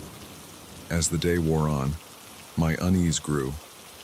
I started noticing other little things that seemed off. The number of guests at dinner seemed smaller than it had been the night before. And hadn't there been a family with 2 young children? I couldn't spot them anywhere. That night I had trouble sleeping. The sound of the waves, which had been so soothing before, now seemed ominous. I tossed and turned, plagued by vague nightmares of people disappearing into thin air. The next morning, I woke early, determined to get to the bottom of what was going on. I headed to the front desk, intending to ask about the missing guests, but as I approached, I saw something that made me stop in my tracks. The lobby was empty, not just of guests, but of staff as well. The desk was unmanned, the computers dark. It was as if everyone had simply vanished overnight. Heart pounding, I ran back to my room and grabbed my phone. No signal, of course. There never had been on the island. I tried the room's landline, but it was dead. Panic rising, I rushed out onto the beach, hoping to spot the resort's boat. But the dock was empty, the calm waters unbroken by any sign of an approaching vessel. As the reality of my situation sank in, I felt a presence behind me. I turned to find Miguel standing there, but he looked different. His usual friendly smile was gone, replaced by a blank, almost robotic expression. "Is everything all right, señorita?" he asked, his voice oddly flat. "Miguel, what's going on?" I demanded, my voice shaking. "Where is everyone?" He tilted his head, regarding me with eyes that suddenly seemed too dark, too empty. "Everyone is where they should be," he said, "and soon you will be too." I backed away, my heart racing. This wasn't Miguel, it couldn't be. Whatever this thing was, it wasn't human. I turned and ran, not knowing where I was going, just knowing I had to get away. I could hear footsteps behind me, steady and unhurried, as if whatever was chasing me knew it would catch me eventually. I ran into the jungle that covered the center of the island, branches whipping at my face as I pushed through the dense foliage. The humid air felt thick in my lungs, and sweat poured down my face, but I didn't dare stop. After what felt like hours, I stumbled into a clearing and froze. Before me stood an enormous stone structure, ancient and weathered. It looked like some kind of temple with steep steps leading up to a dark entrance. Symbols I didn't recognize were carved into its surface, glowing faintly with an otherworldly light. I heard movement in the jungle behind me. With no other choice, I started climbing the temple steps. The stone was slick with moss, and my feet kept slipping, but fear drove me onward. As I neared the top, I heard chanting coming from inside the temple. The language was like nothing I'd ever heard before, full of harsh consonants and guttural sounds that made my skin crawl. I peered into the entrance. And what I saw made me gasp in horror. The missing guests were there, standing in a circle around a glowing pit in the center of the room. But they weren't themselves anymore. Their eyes were blank, their movements jerky and unnatural, like puppets controlled by unseen strings. In the center of the circle stood a figure that defied description. It was tall, at least 8 feet, with skin that seemed to shift and change color like oil on water. Its head was elongated and eyeless, with a mouth full of needle-sharp teeth. As I watched, frozen in terror, the creature reached out and touched one of the guests, the young bride I'd been looking for. Her body went rigid, and then she simply faded away, like a photograph left too long in the sun. I must have made a sound because suddenly, every head in the room turned towards me. The creature let out a sound that was part roar, part scream, and started moving towards me with impossible speed. I turned and ran back down the steps, my feet barely touching the stone as I flew downwards. I could hear the others behind me, their movements coordinated and relentless. I burst out of the jungle and onto the beach, my lungs burning as I gasped for air. The resort stood before me, looking peaceful and inviting, as if nothing had changed. For a moment, I was tempted to run inside, to pretend this had all been a bad dream. But I knew the truth now. This place, this entire island, was a trap, a feeding ground for something ancient and hungry. I spotted a small motorboat pulled up on the beach, the kind used for water sports. Without hesitation, I pushed it into the water and jumped in, praying the key would be there. My hand closed around cold metal, and I could have cried with relief. The engine roared to life just as the others emerged from the jungle. I saw Miguel in the lead, his face twisted into an inhuman snarl. Behind him, the creature emerged, its form seeming to warp and distort the very air around it. I gunned the engine, the boat leaping forward into the waves. As I sped away from the island, I looked back one last time.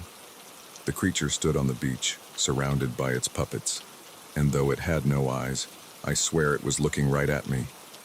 I don't know how long I was out on the water. Hours blurred into days as I drifted, the relentless sun beating down on me.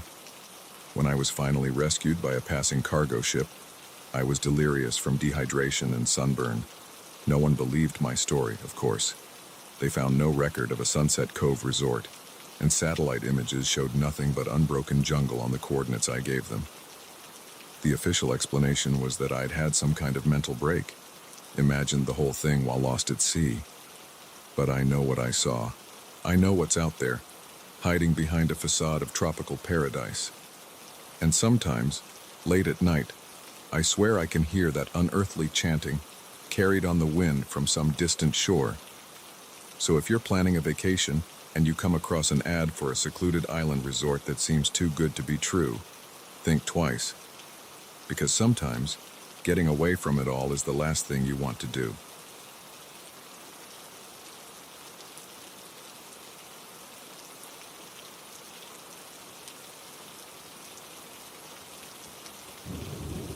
The old bus creaked and groaned as it lumbered down the dark highway, its headlights cutting through the thick fog like dull knives. I was the only passenger, and as I peered out the grimy window, a chill ran down my spine. Something about this night felt wrong, as if the very air was charged with an unseen menace. Little did I know, my journey was about to take a terrifying turn into the heart of a nightmare. My name's Lisa, and I was on my way to visit my grandmother in a small town nestled in the Appalachian Mountains. It was a last-minute trip. Gran had fallen ill, and the doctors weren't optimistic. I'd caught the last bus out of the city, determined to see her one last time. The bus was old and run down, the kind of vehicle that had seen better days decades ago. The driver, a grizzled man who looked as ancient as the bus itself, hadn't said a word since I'd boarded. The silence was oppressive, broken only by the rumble of the engine and the occasional squeak of worn suspension. As we wound our way through the mountains, the fog grew thicker. I could barely see the road ahead, and I wondered how the driver was managing to navigate these treacherous curves. I glanced at my watch, 11:45 p.m. We should have reached the town by now. I was about to ask the driver if we were on the right route when I saw it. A figure, standing at the side of the road, arm outstretched in the universal gesture of a hitchhiker. Despite the poor visibility, I could make out that it was a woman, her long hair whipping in the wind. To my surprise, the bus began to slow down. "Wait," I called out to the driver. "Are we stopping? Is that safe?" The driver didn't respond. He pulled the bus over to the side of the road, the brakes squealing in protest. The doors hissed open, and the woman climbed aboard. As she passed by me, I caught a whiff of something unpleasant, a musty, earthy smell like wet leaves and decay. She took a seat a few rows behind me, and I heard her mumbling something under her breath. An uneasy silence fell over the bus as we started moving again. I tried to catch a glimpse of the new passenger in the reflection of my window, but all I could see was a dark shape. Minutes ticked by, and the unease in my stomach grew. Something wasn't right. I couldn't put my finger on it, but every instinct was screaming at me to get off this bus.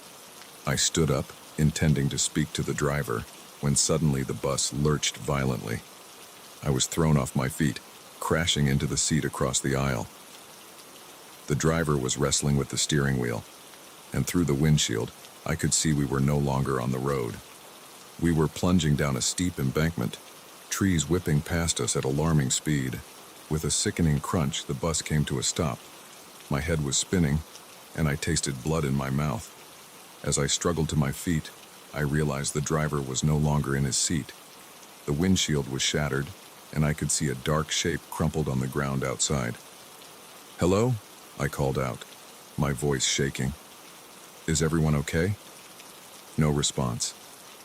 I turned to check on the woman who had just boarded, but her seat was empty. A chill ran down my spine as I realized I was alone in the wrecked bus.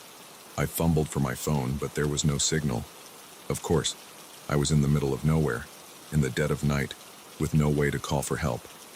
With no other choice, I made my way to the front of the bus and climbed out through the broken windshield. The fog was so thick I could barely see a few feet in front of me. The driver's body was nowhere to be seen. "Hello?"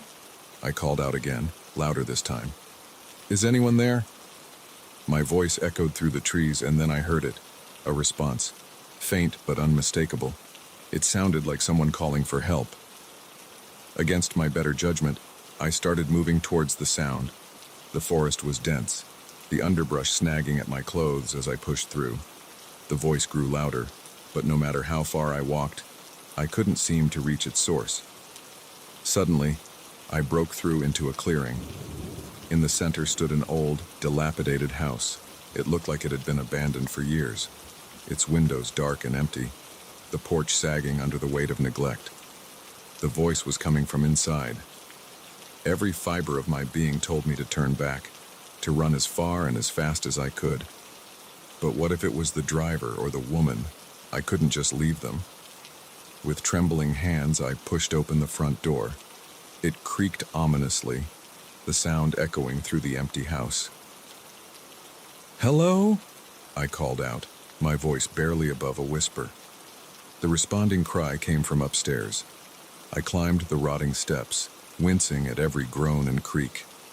The upper floor was a maze of corridors and closed doors. I tried each one, finding nothing but empty, dust-covered rooms. As I reached the last door, I hesitated. The voice had stopped.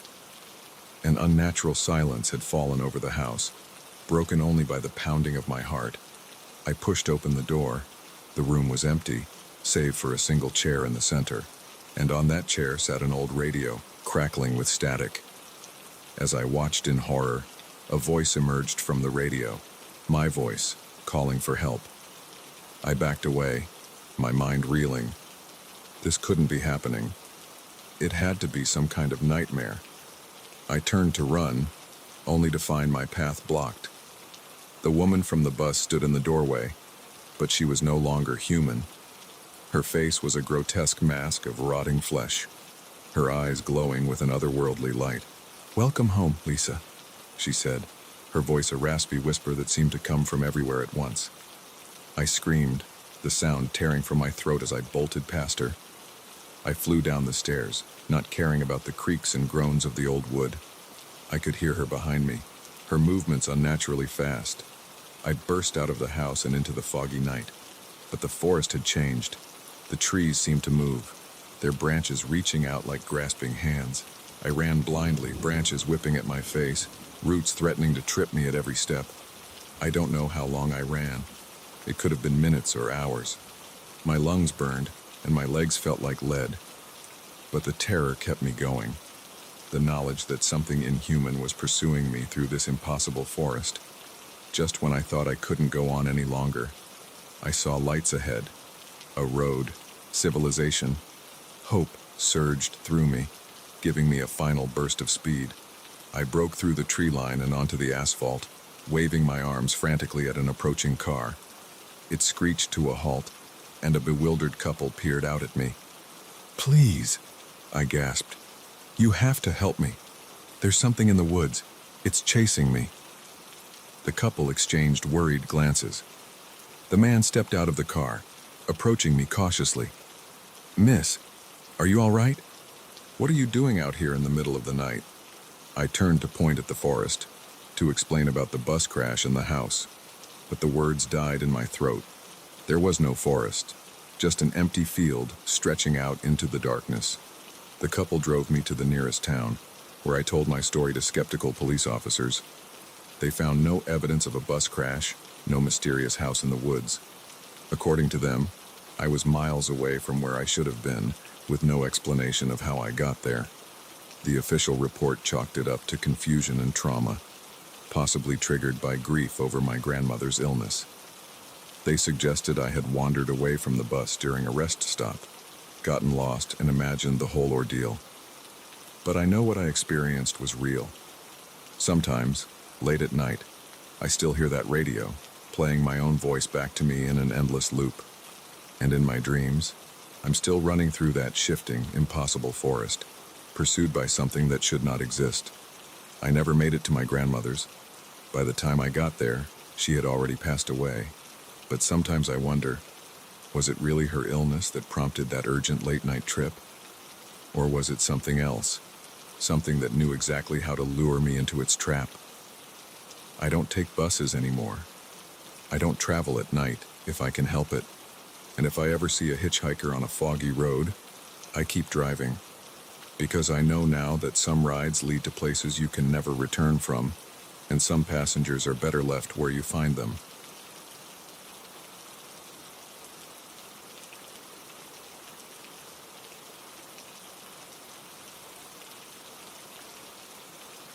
The first email arrived on a Tuesday. "I know what you did," it read, nothing more.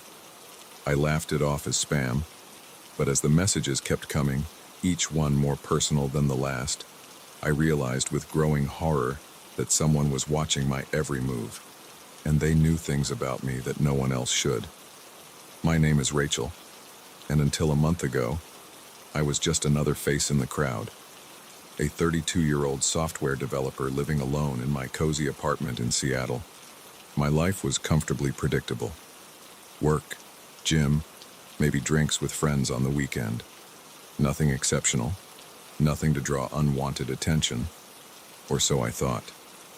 It started innocently enough. That first email, I barely glanced at before deleting, but then came another the next day. "You look tired at work today. Maybe skip that 3 p.m. coffee?" I froze, my hand hovering over the mouse. How could they know about my afternoon coffee run? I changed my email password immediately, convinced it was some sort of prank. Maybe a coworker with too much time on their hands. But the emails kept coming, each one from a different address, each one revealing intimate details of my daily life. "That red blouse looks nice on you. Brings out the color in your cheeks. Your cat seems lonely. Maybe you should play with her more instead of working late. Leftover Thai food again. You should really learn to cook." With each message, my paranoia grew. I started checking over my shoulder constantly, convinced I was being followed. I scoured my apartment for hidden cameras, changed all my passwords, even bought new locks for my doors. But nothing stopped the emails. I went to the police, but they were maddeningly unhelpful. Without any explicit threats, they said there was little they could do. They suggested I block the email addresses and report them as spam, as if I hadn't already tried that. Weeks passed, and the messages became more frequent, more intrusive. They knew about private phone conversations, about thoughts I'd only written in my journal. It was as if the sender could read my mind. You shouldn't feel guilty about what happened to your sister. It wasn't your fault. That one made my blood run cold. My sister's accident was something I'd never spoken about to anyone. It was a closely guarded secret, a source of shame and regret that I'd buried deep inside. How could they possibly know? I stopped sleeping, stopped eating. Every ping of my phone, every notification on my computer sent me into a panic. I felt like I was losing my mind. Then came the email that changed everything. I'm tired of this game, Rachel. It's time we meet face to face. Come to Volunteer Park tomorrow at noon. Come alone, or everyone will know your secret. I knew I shouldn't go. Every rational part of my brain screamed that it was a trap, but I was desperate for answers, and the threat of exposure terrified me more than any physical danger. The park was busy that day, families enjoying the rare Seattle sunshine. I sat on a bench near the conservatory, my heart racing, scanning every face for a sign of recognition. At exactly noon, my phone buzzed. Another email. Look to your left. I turned, and there she was, a woman, probably in her early 40s, with short dark hair and piercing green eyes. She smiled as she sat down next to me, and I felt a chill run down my spine. "Hello, Rachel," she said, her voice surprisingly warm. "I'm glad you came." "Who are you?" I demanded, my voice shaking despite my attempt to sound strong. "Why are you doing this to me?" She laughed, a sound that was both melodious and terrifying. "Oh, Rachel, I'm doing this for you. To protect you. Protect me." "From what?" Her smile faded, replaced by a look of intense concern. "From yourself, of course. From the guilt that's eating you alive. I know how much you've suffered since Sarah's accident." I felt the blood drain from my face. "How do you know about Sarah?" "I know everything about you, Rachel. I've been watching you for a very long time. Since before the accident, in fact." My mind reeled. This was impossible. "But why?" She sighed, looking out over the park. "Because you're special, Rachel. You have a gift, a power you don't even realize. And there are people who would exploit that power if they knew about it." I shook my head, trying to make sense of her words. "I don't understand. What power? I'm just a normal person." She turned back to me, her green eyes seeming to look right through me. "You can alter reality, Rachel, with your thoughts, your emotions. You've been doing it unconsciously for years. The accident wasn't your fault, but it was caused by your power, your fear, your anger. It manifested in a way you couldn't control." I stood up, backing away from her. "You're insane. This is crazy. I'm leaving." But as I turned to go, I saw it. The world around us had shifted. The families, the trees, the very sky itself seemed to waver, like a mirage in the desert. And in that moment, I knew she was telling the truth. Memories came flooding back. Strange occurrences throughout my life that I dismissed or rationalized away. Objects moving on their own. Unlikely coincidences. Moments where reality itself seemed to bend to my will. I sank back onto the bench, my legs weak. "Who are you really?" I whispered. "My name is Elena," she said softly. "I'm like you. We're part of a small group of people with abilities similar to yours. We've been watching you, protecting you from those who would use your power for their own gain." "The emails. A necessary evil," Elena said, at least having the grace to look somewhat ashamed. "We needed to push you, to make you confront your power. It was the only way to wake you up to the truth." My mind was spinning. If what she was saying was true, it changed everything. My whole life, my understanding of reality itself, was a lie. "What happens now?" I asked, my voice barely above a whisper. Elena smiled, a genuine warmth in her eyes. "Now, we teach you. We help you understand and control your gift. And then, if you choose, you join us in protecting others like yourself." As if on cue, two more people approached us. A tall, athletic man with kind eyes, and a younger woman with a mischievous grin. Elena introduced them as Michael and Zoe, other members of their group. "We have a lot to show you, Rachel," Michael said, his deep voice reassuring. "A whole world you never knew existed." Zoe grinned, bouncing on her toes with barely contained excitement.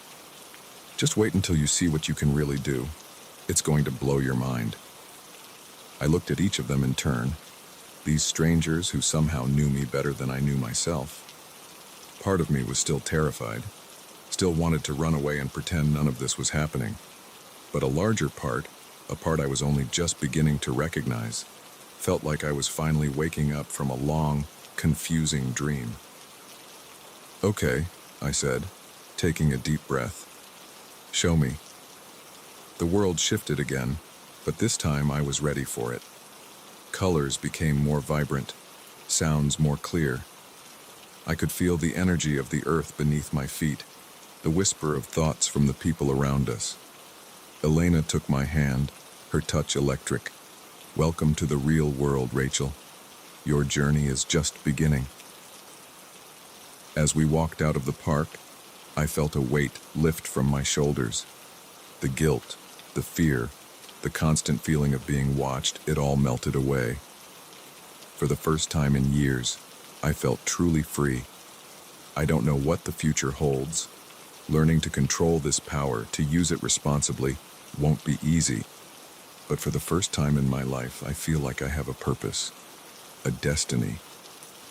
Those emails that seemed so threatening, so invasive, turned out to be the key to my liberation.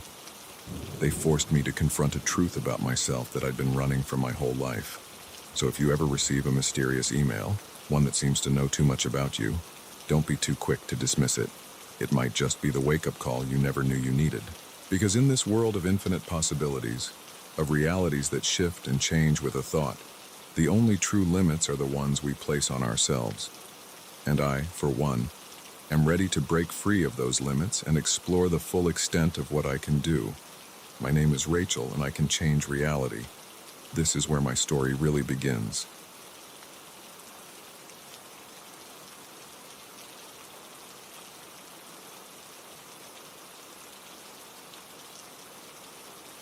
The champagne flute slipped from my fingers, shattering on the polished deck with a sound that seemed to echo across the vast ocean. As I stared at the glittering shards, a chill ran down my spine that had nothing to do with the sea breeze. In that moment, I knew something was terribly wrong on this ship. Little did I know, this luxurious cruise would soon become a nightmare from which there might be no escape. My name is Daniel, and I'm a travel writer. This was supposed to be just another assignment, a week-long Caribbean cruise on the newest, most opulent ship in the fleet. The Diamond Duchess was a floating palace, with amenities that put most five-star resorts to shame. I'd been looking forward to lazy days by the pool, gourmet meals, and maybe a little romance if I was lucky. The first 2 days were everything I'd hoped for.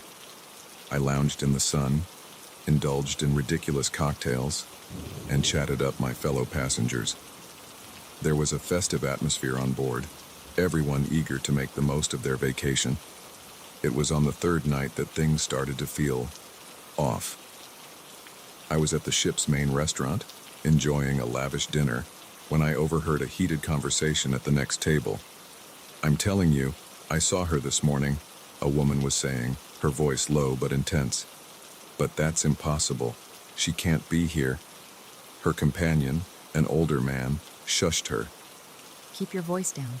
We don't know who might be listening." I tried not to eavesdrop, but their furtive glances and hushed tones piqued my curiosity. As a writer, I have a nose for a good story, and this smelled like one. After dinner, I decided to do a bit of investigating.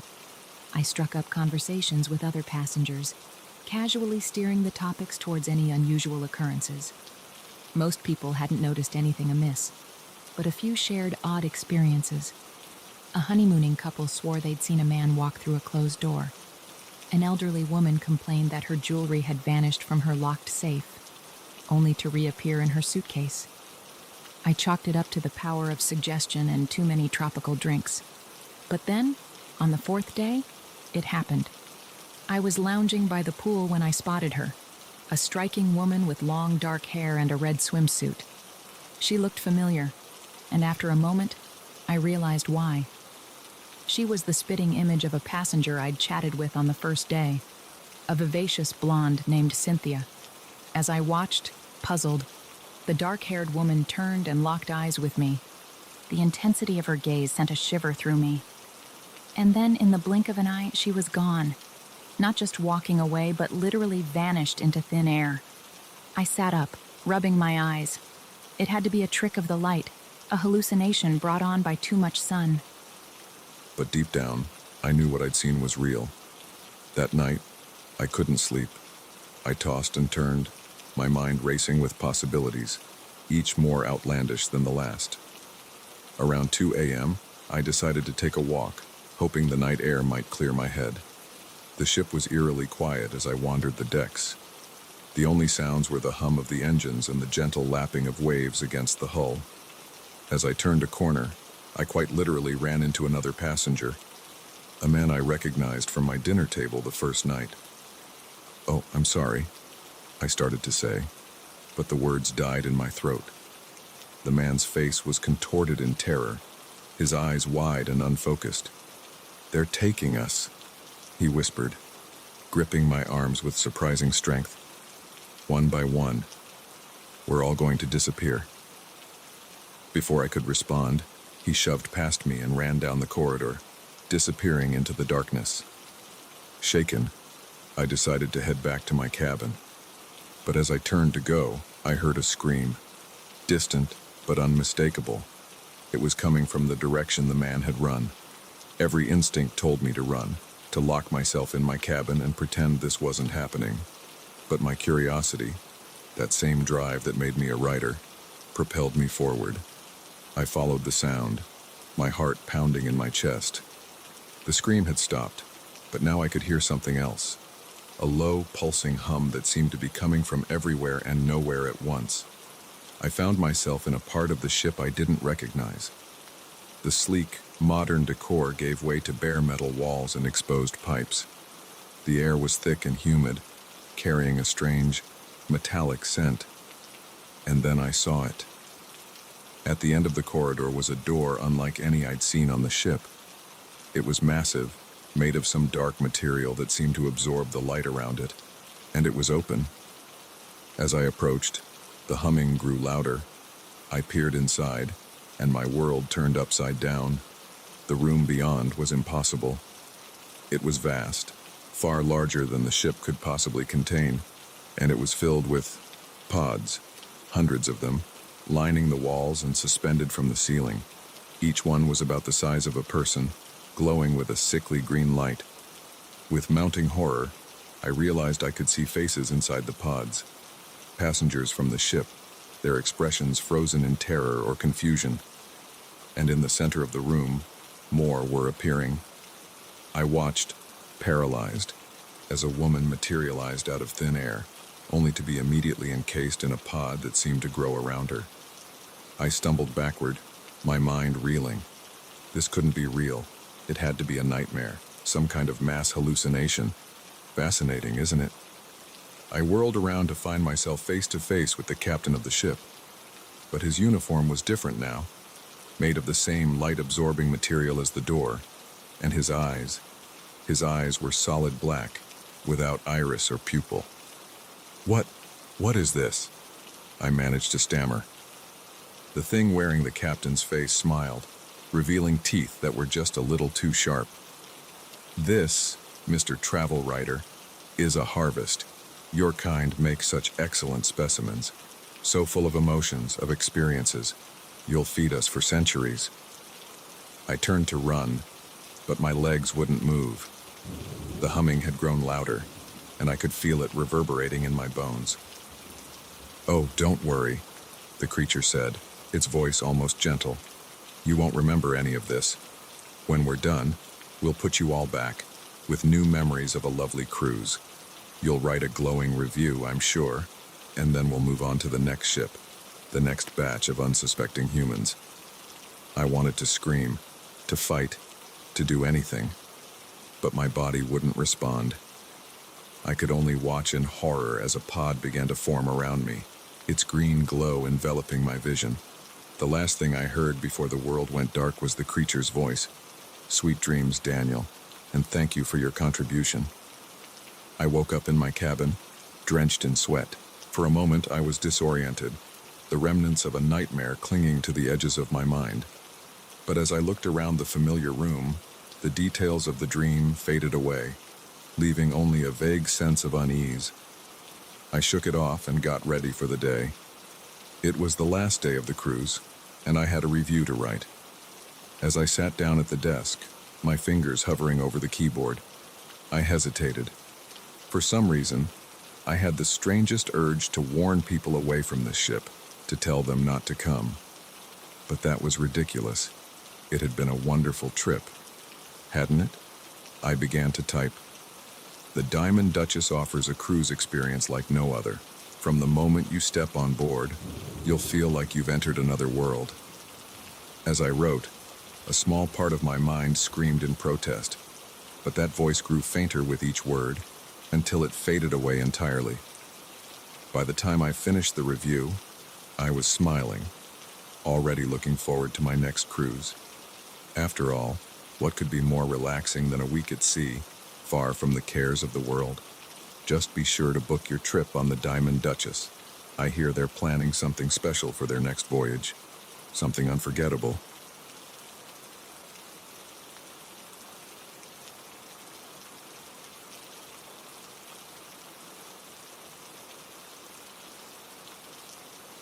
The distress call crackled through my radio, breaking the monotonous silence of the forest.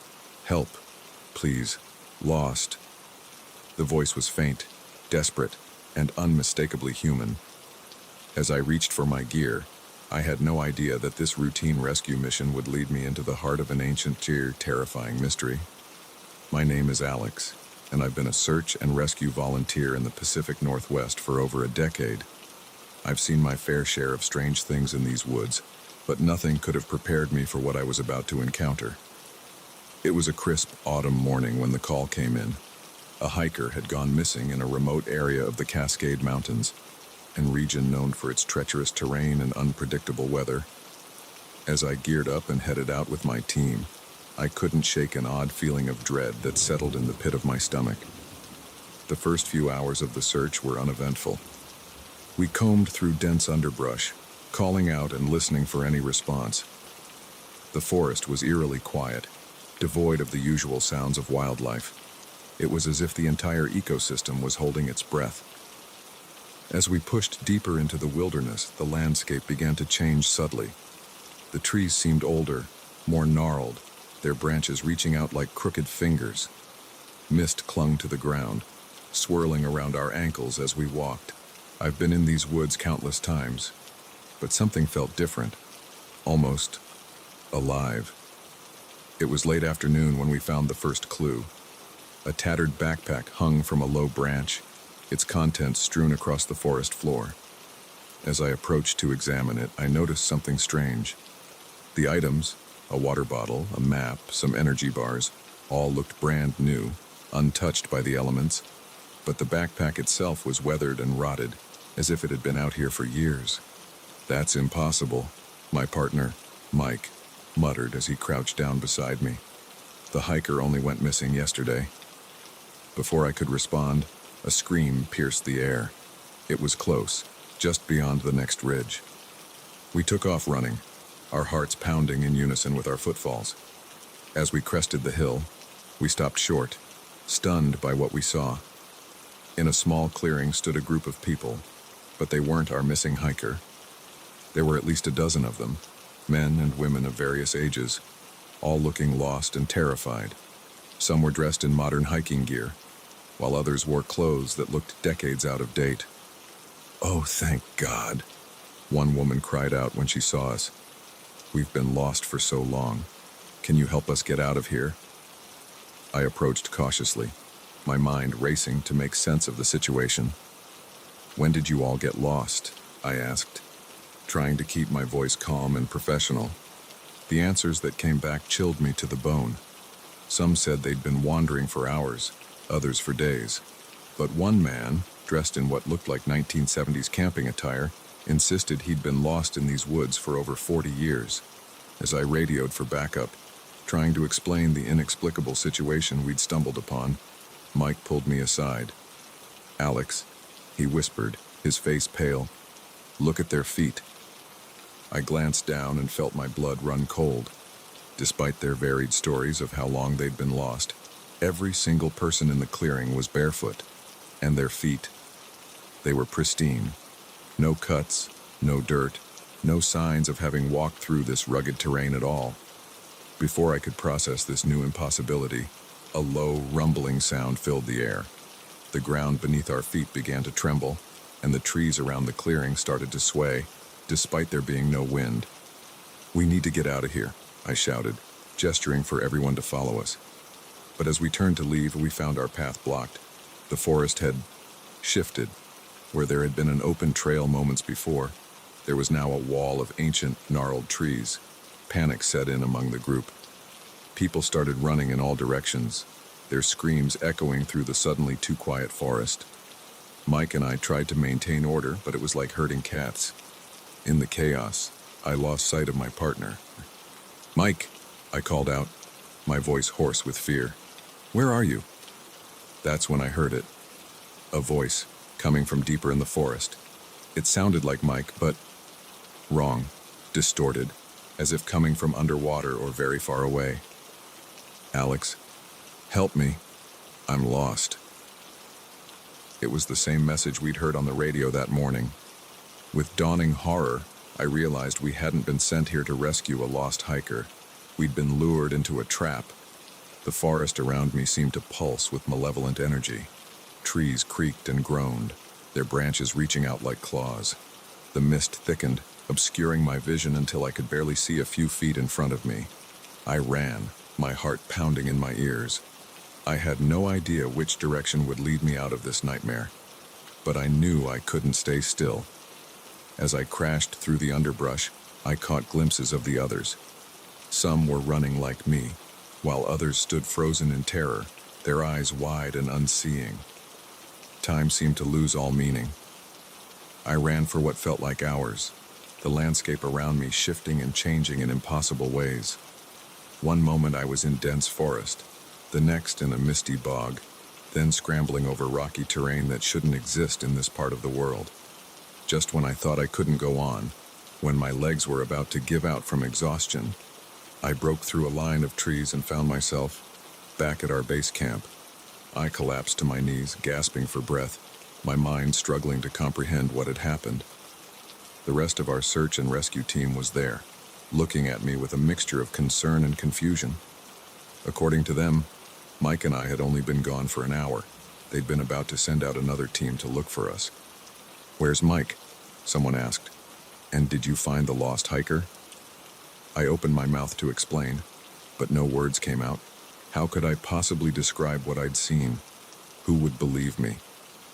In the days that followed, as search parties combed the area where Mike and I had gone, finding no trace of him or the group in the clearing, I struggled to come to terms with what had happened. The official report labeled it a tragic accident, assuming Mike had fallen into a ravine or succumbed to the elements. But I knew the truth.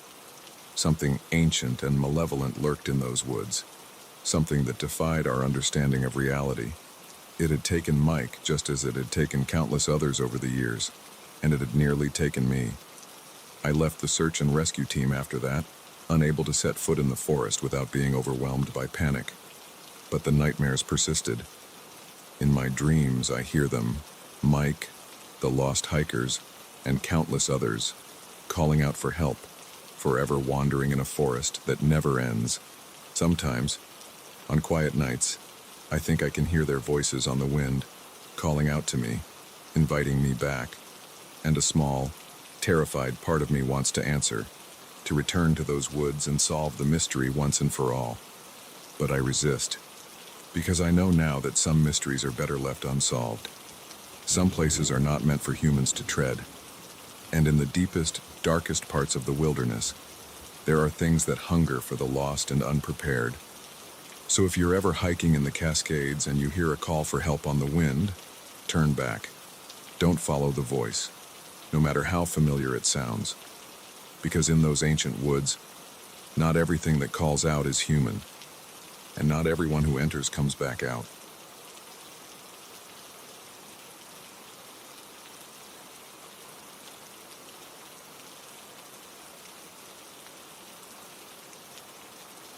The attic door creaked open, revealing a musty darkness that seemed to swallow the beam of my flashlight.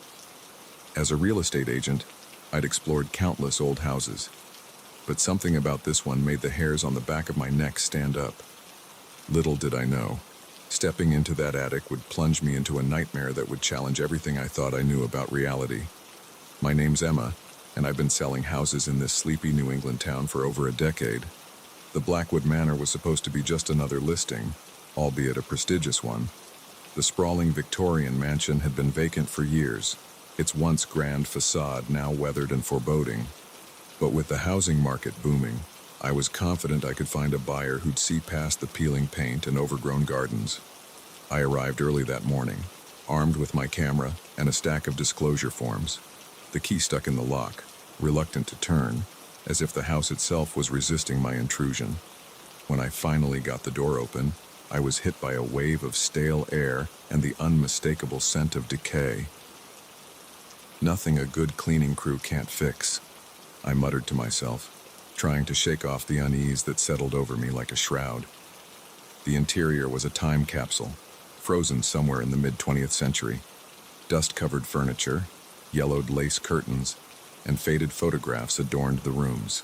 As I made my way through the house, taking photos and notes, I couldn't shake the feeling that I was being watched.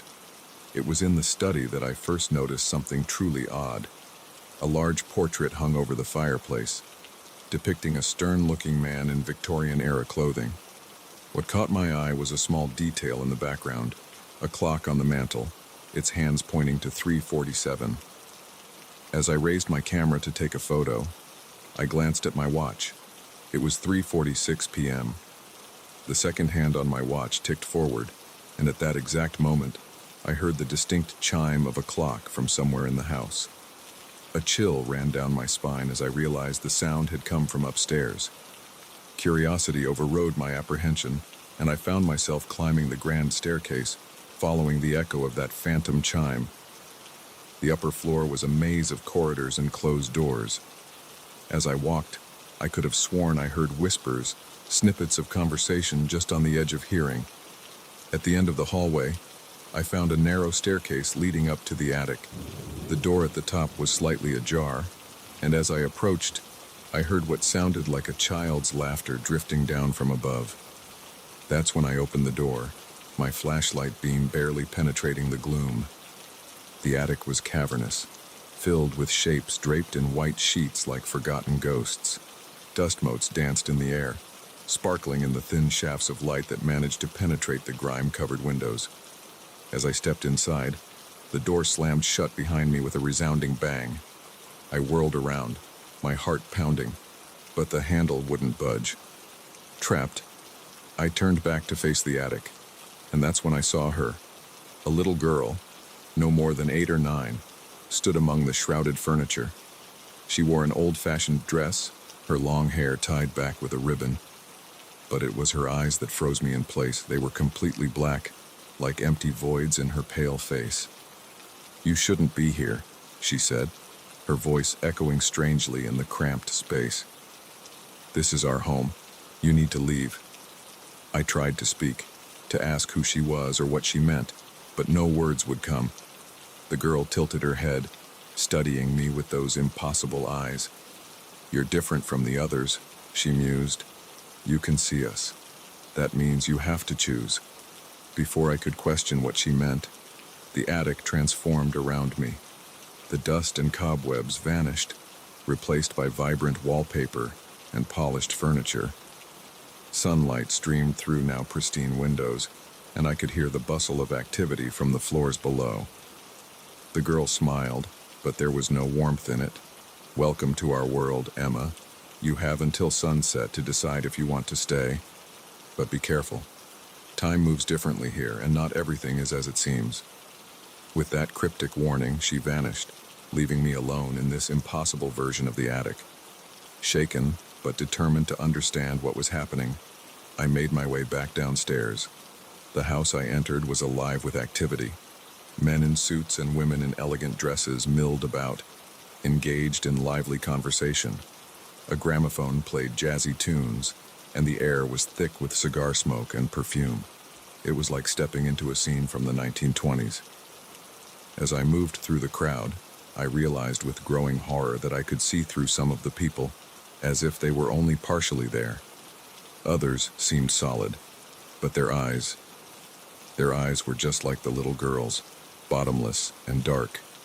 I tried to speak to them, to ask what was going on, but they either ignored me completely or gave me pitying looks before turning away. It was as if I was a ghost in this strange, vibrant world. As I wandered the house, I began to notice subtle wrongness everywhere. Clocks that ran backward, mirrors that showed empty rooms, doors that led to impossible places. In one room, I saw a group of people frozen in mid-conversation, like mannequins in a disturbing tableau. Time seemed to fluctuate wildly. One moment, sunlight would be streaming through the windows. The next, it would be the dead of night, stars wheeling impossibly fast across the sky outside. Throughout it all, I kept catching glimpses of the little girl. She would appear at the end of hallways or reflected in mirrors, always watching me with those unsettling black eyes. As the day, or was it days, wore on, I began to piece together the horrifying truth. The Blackwood Manor existed in some kind of limbo, trapped between worlds. The people I saw were souls caught in this in-between place, reliving moments from the house's long history. Some, like the little girl, seemed aware of their situation. Others were oblivious, endlessly repeating the same actions and conversations. And now, for reasons I couldn't fathom, I had been drawn into this nightmare realm. Just when I thought I couldn't take any more, I found myself back in the study with the portrait. The clock on the mantel now read 5:47, and I knew instinctively that sunset was approaching. I had to make my choice. The little girl appeared beside me, her expression solemn. "Time's almost up, Emma. Will you stay with us, become part of the house's history? Or will you try to leave knowing what you now know?" I looked at her, this child who was so much more than she appeared. "What happens if I stay?" I asked, my voice hoarse from disuse. She smiled, and for a moment I saw the lonely little girl behind the ageless being. "You'll never be alone again. You'll be part of something eternal, but you'll also never truly live again, frozen in time, just like the rest of us." "And if I leave?" Her smile faded. "You return to your world, but changed. The knowledge of what exists beyond the veil will always be with you. And the house will call to you, always." I closed my eyes, weighing my options. The promise of eternity, of never being alone, was tempting. But the thought of being trapped in this beautiful, terrifying unreality forever was unbearable. "I want to leave," I said finally, opening my eyes to meet her dark gaze. She nodded, unsurprised. "Very well. But remember, Emma, once you've seen beyond the veil, you can never truly unsee it. The door will always be open for you, should you change your mind." With those words, the world around me began to dissolve. The vibrant colors faded, the sounds of the party dimmed, and I felt myself falling. I gasped awake, finding myself sprawled on the dusty attic floor. Sunlight streamed through the grimy windows. and my watch read 5:50 p.m. Only 2 hours had passed in the real world. On shaky legs, I made my way out of the house, not stopping until I was in my car, the engine running and the Blackwood Manor receding in my rearview mirror. I knew I should call my office, explain why I hadn't returned with the listing photos and paperwork. But how could I possibly explain what had happened? In the days and weeks that followed, I tried to convince myself it had all been a vivid hallucination, perhaps brought on by some toxic mold in that old house. But deep down, I knew the truth. Sometimes, late at night, I swear I can hear distant music and laughter on the wind. And in my dreams, a little girl with eyes like bottomless pits watches me, waiting, always waiting. I haven't been back to Blackwood Manor. I'm not sure I ever will. But I know the door is still open, and a part of me wonders what would happen if I stepped through once more. So if you're ever house hunting and come across a grand old Victorian that seems too good to be true, be careful. Some houses have secrets that are better left undiscovered, and some doors, once opened, can never truly be closed again.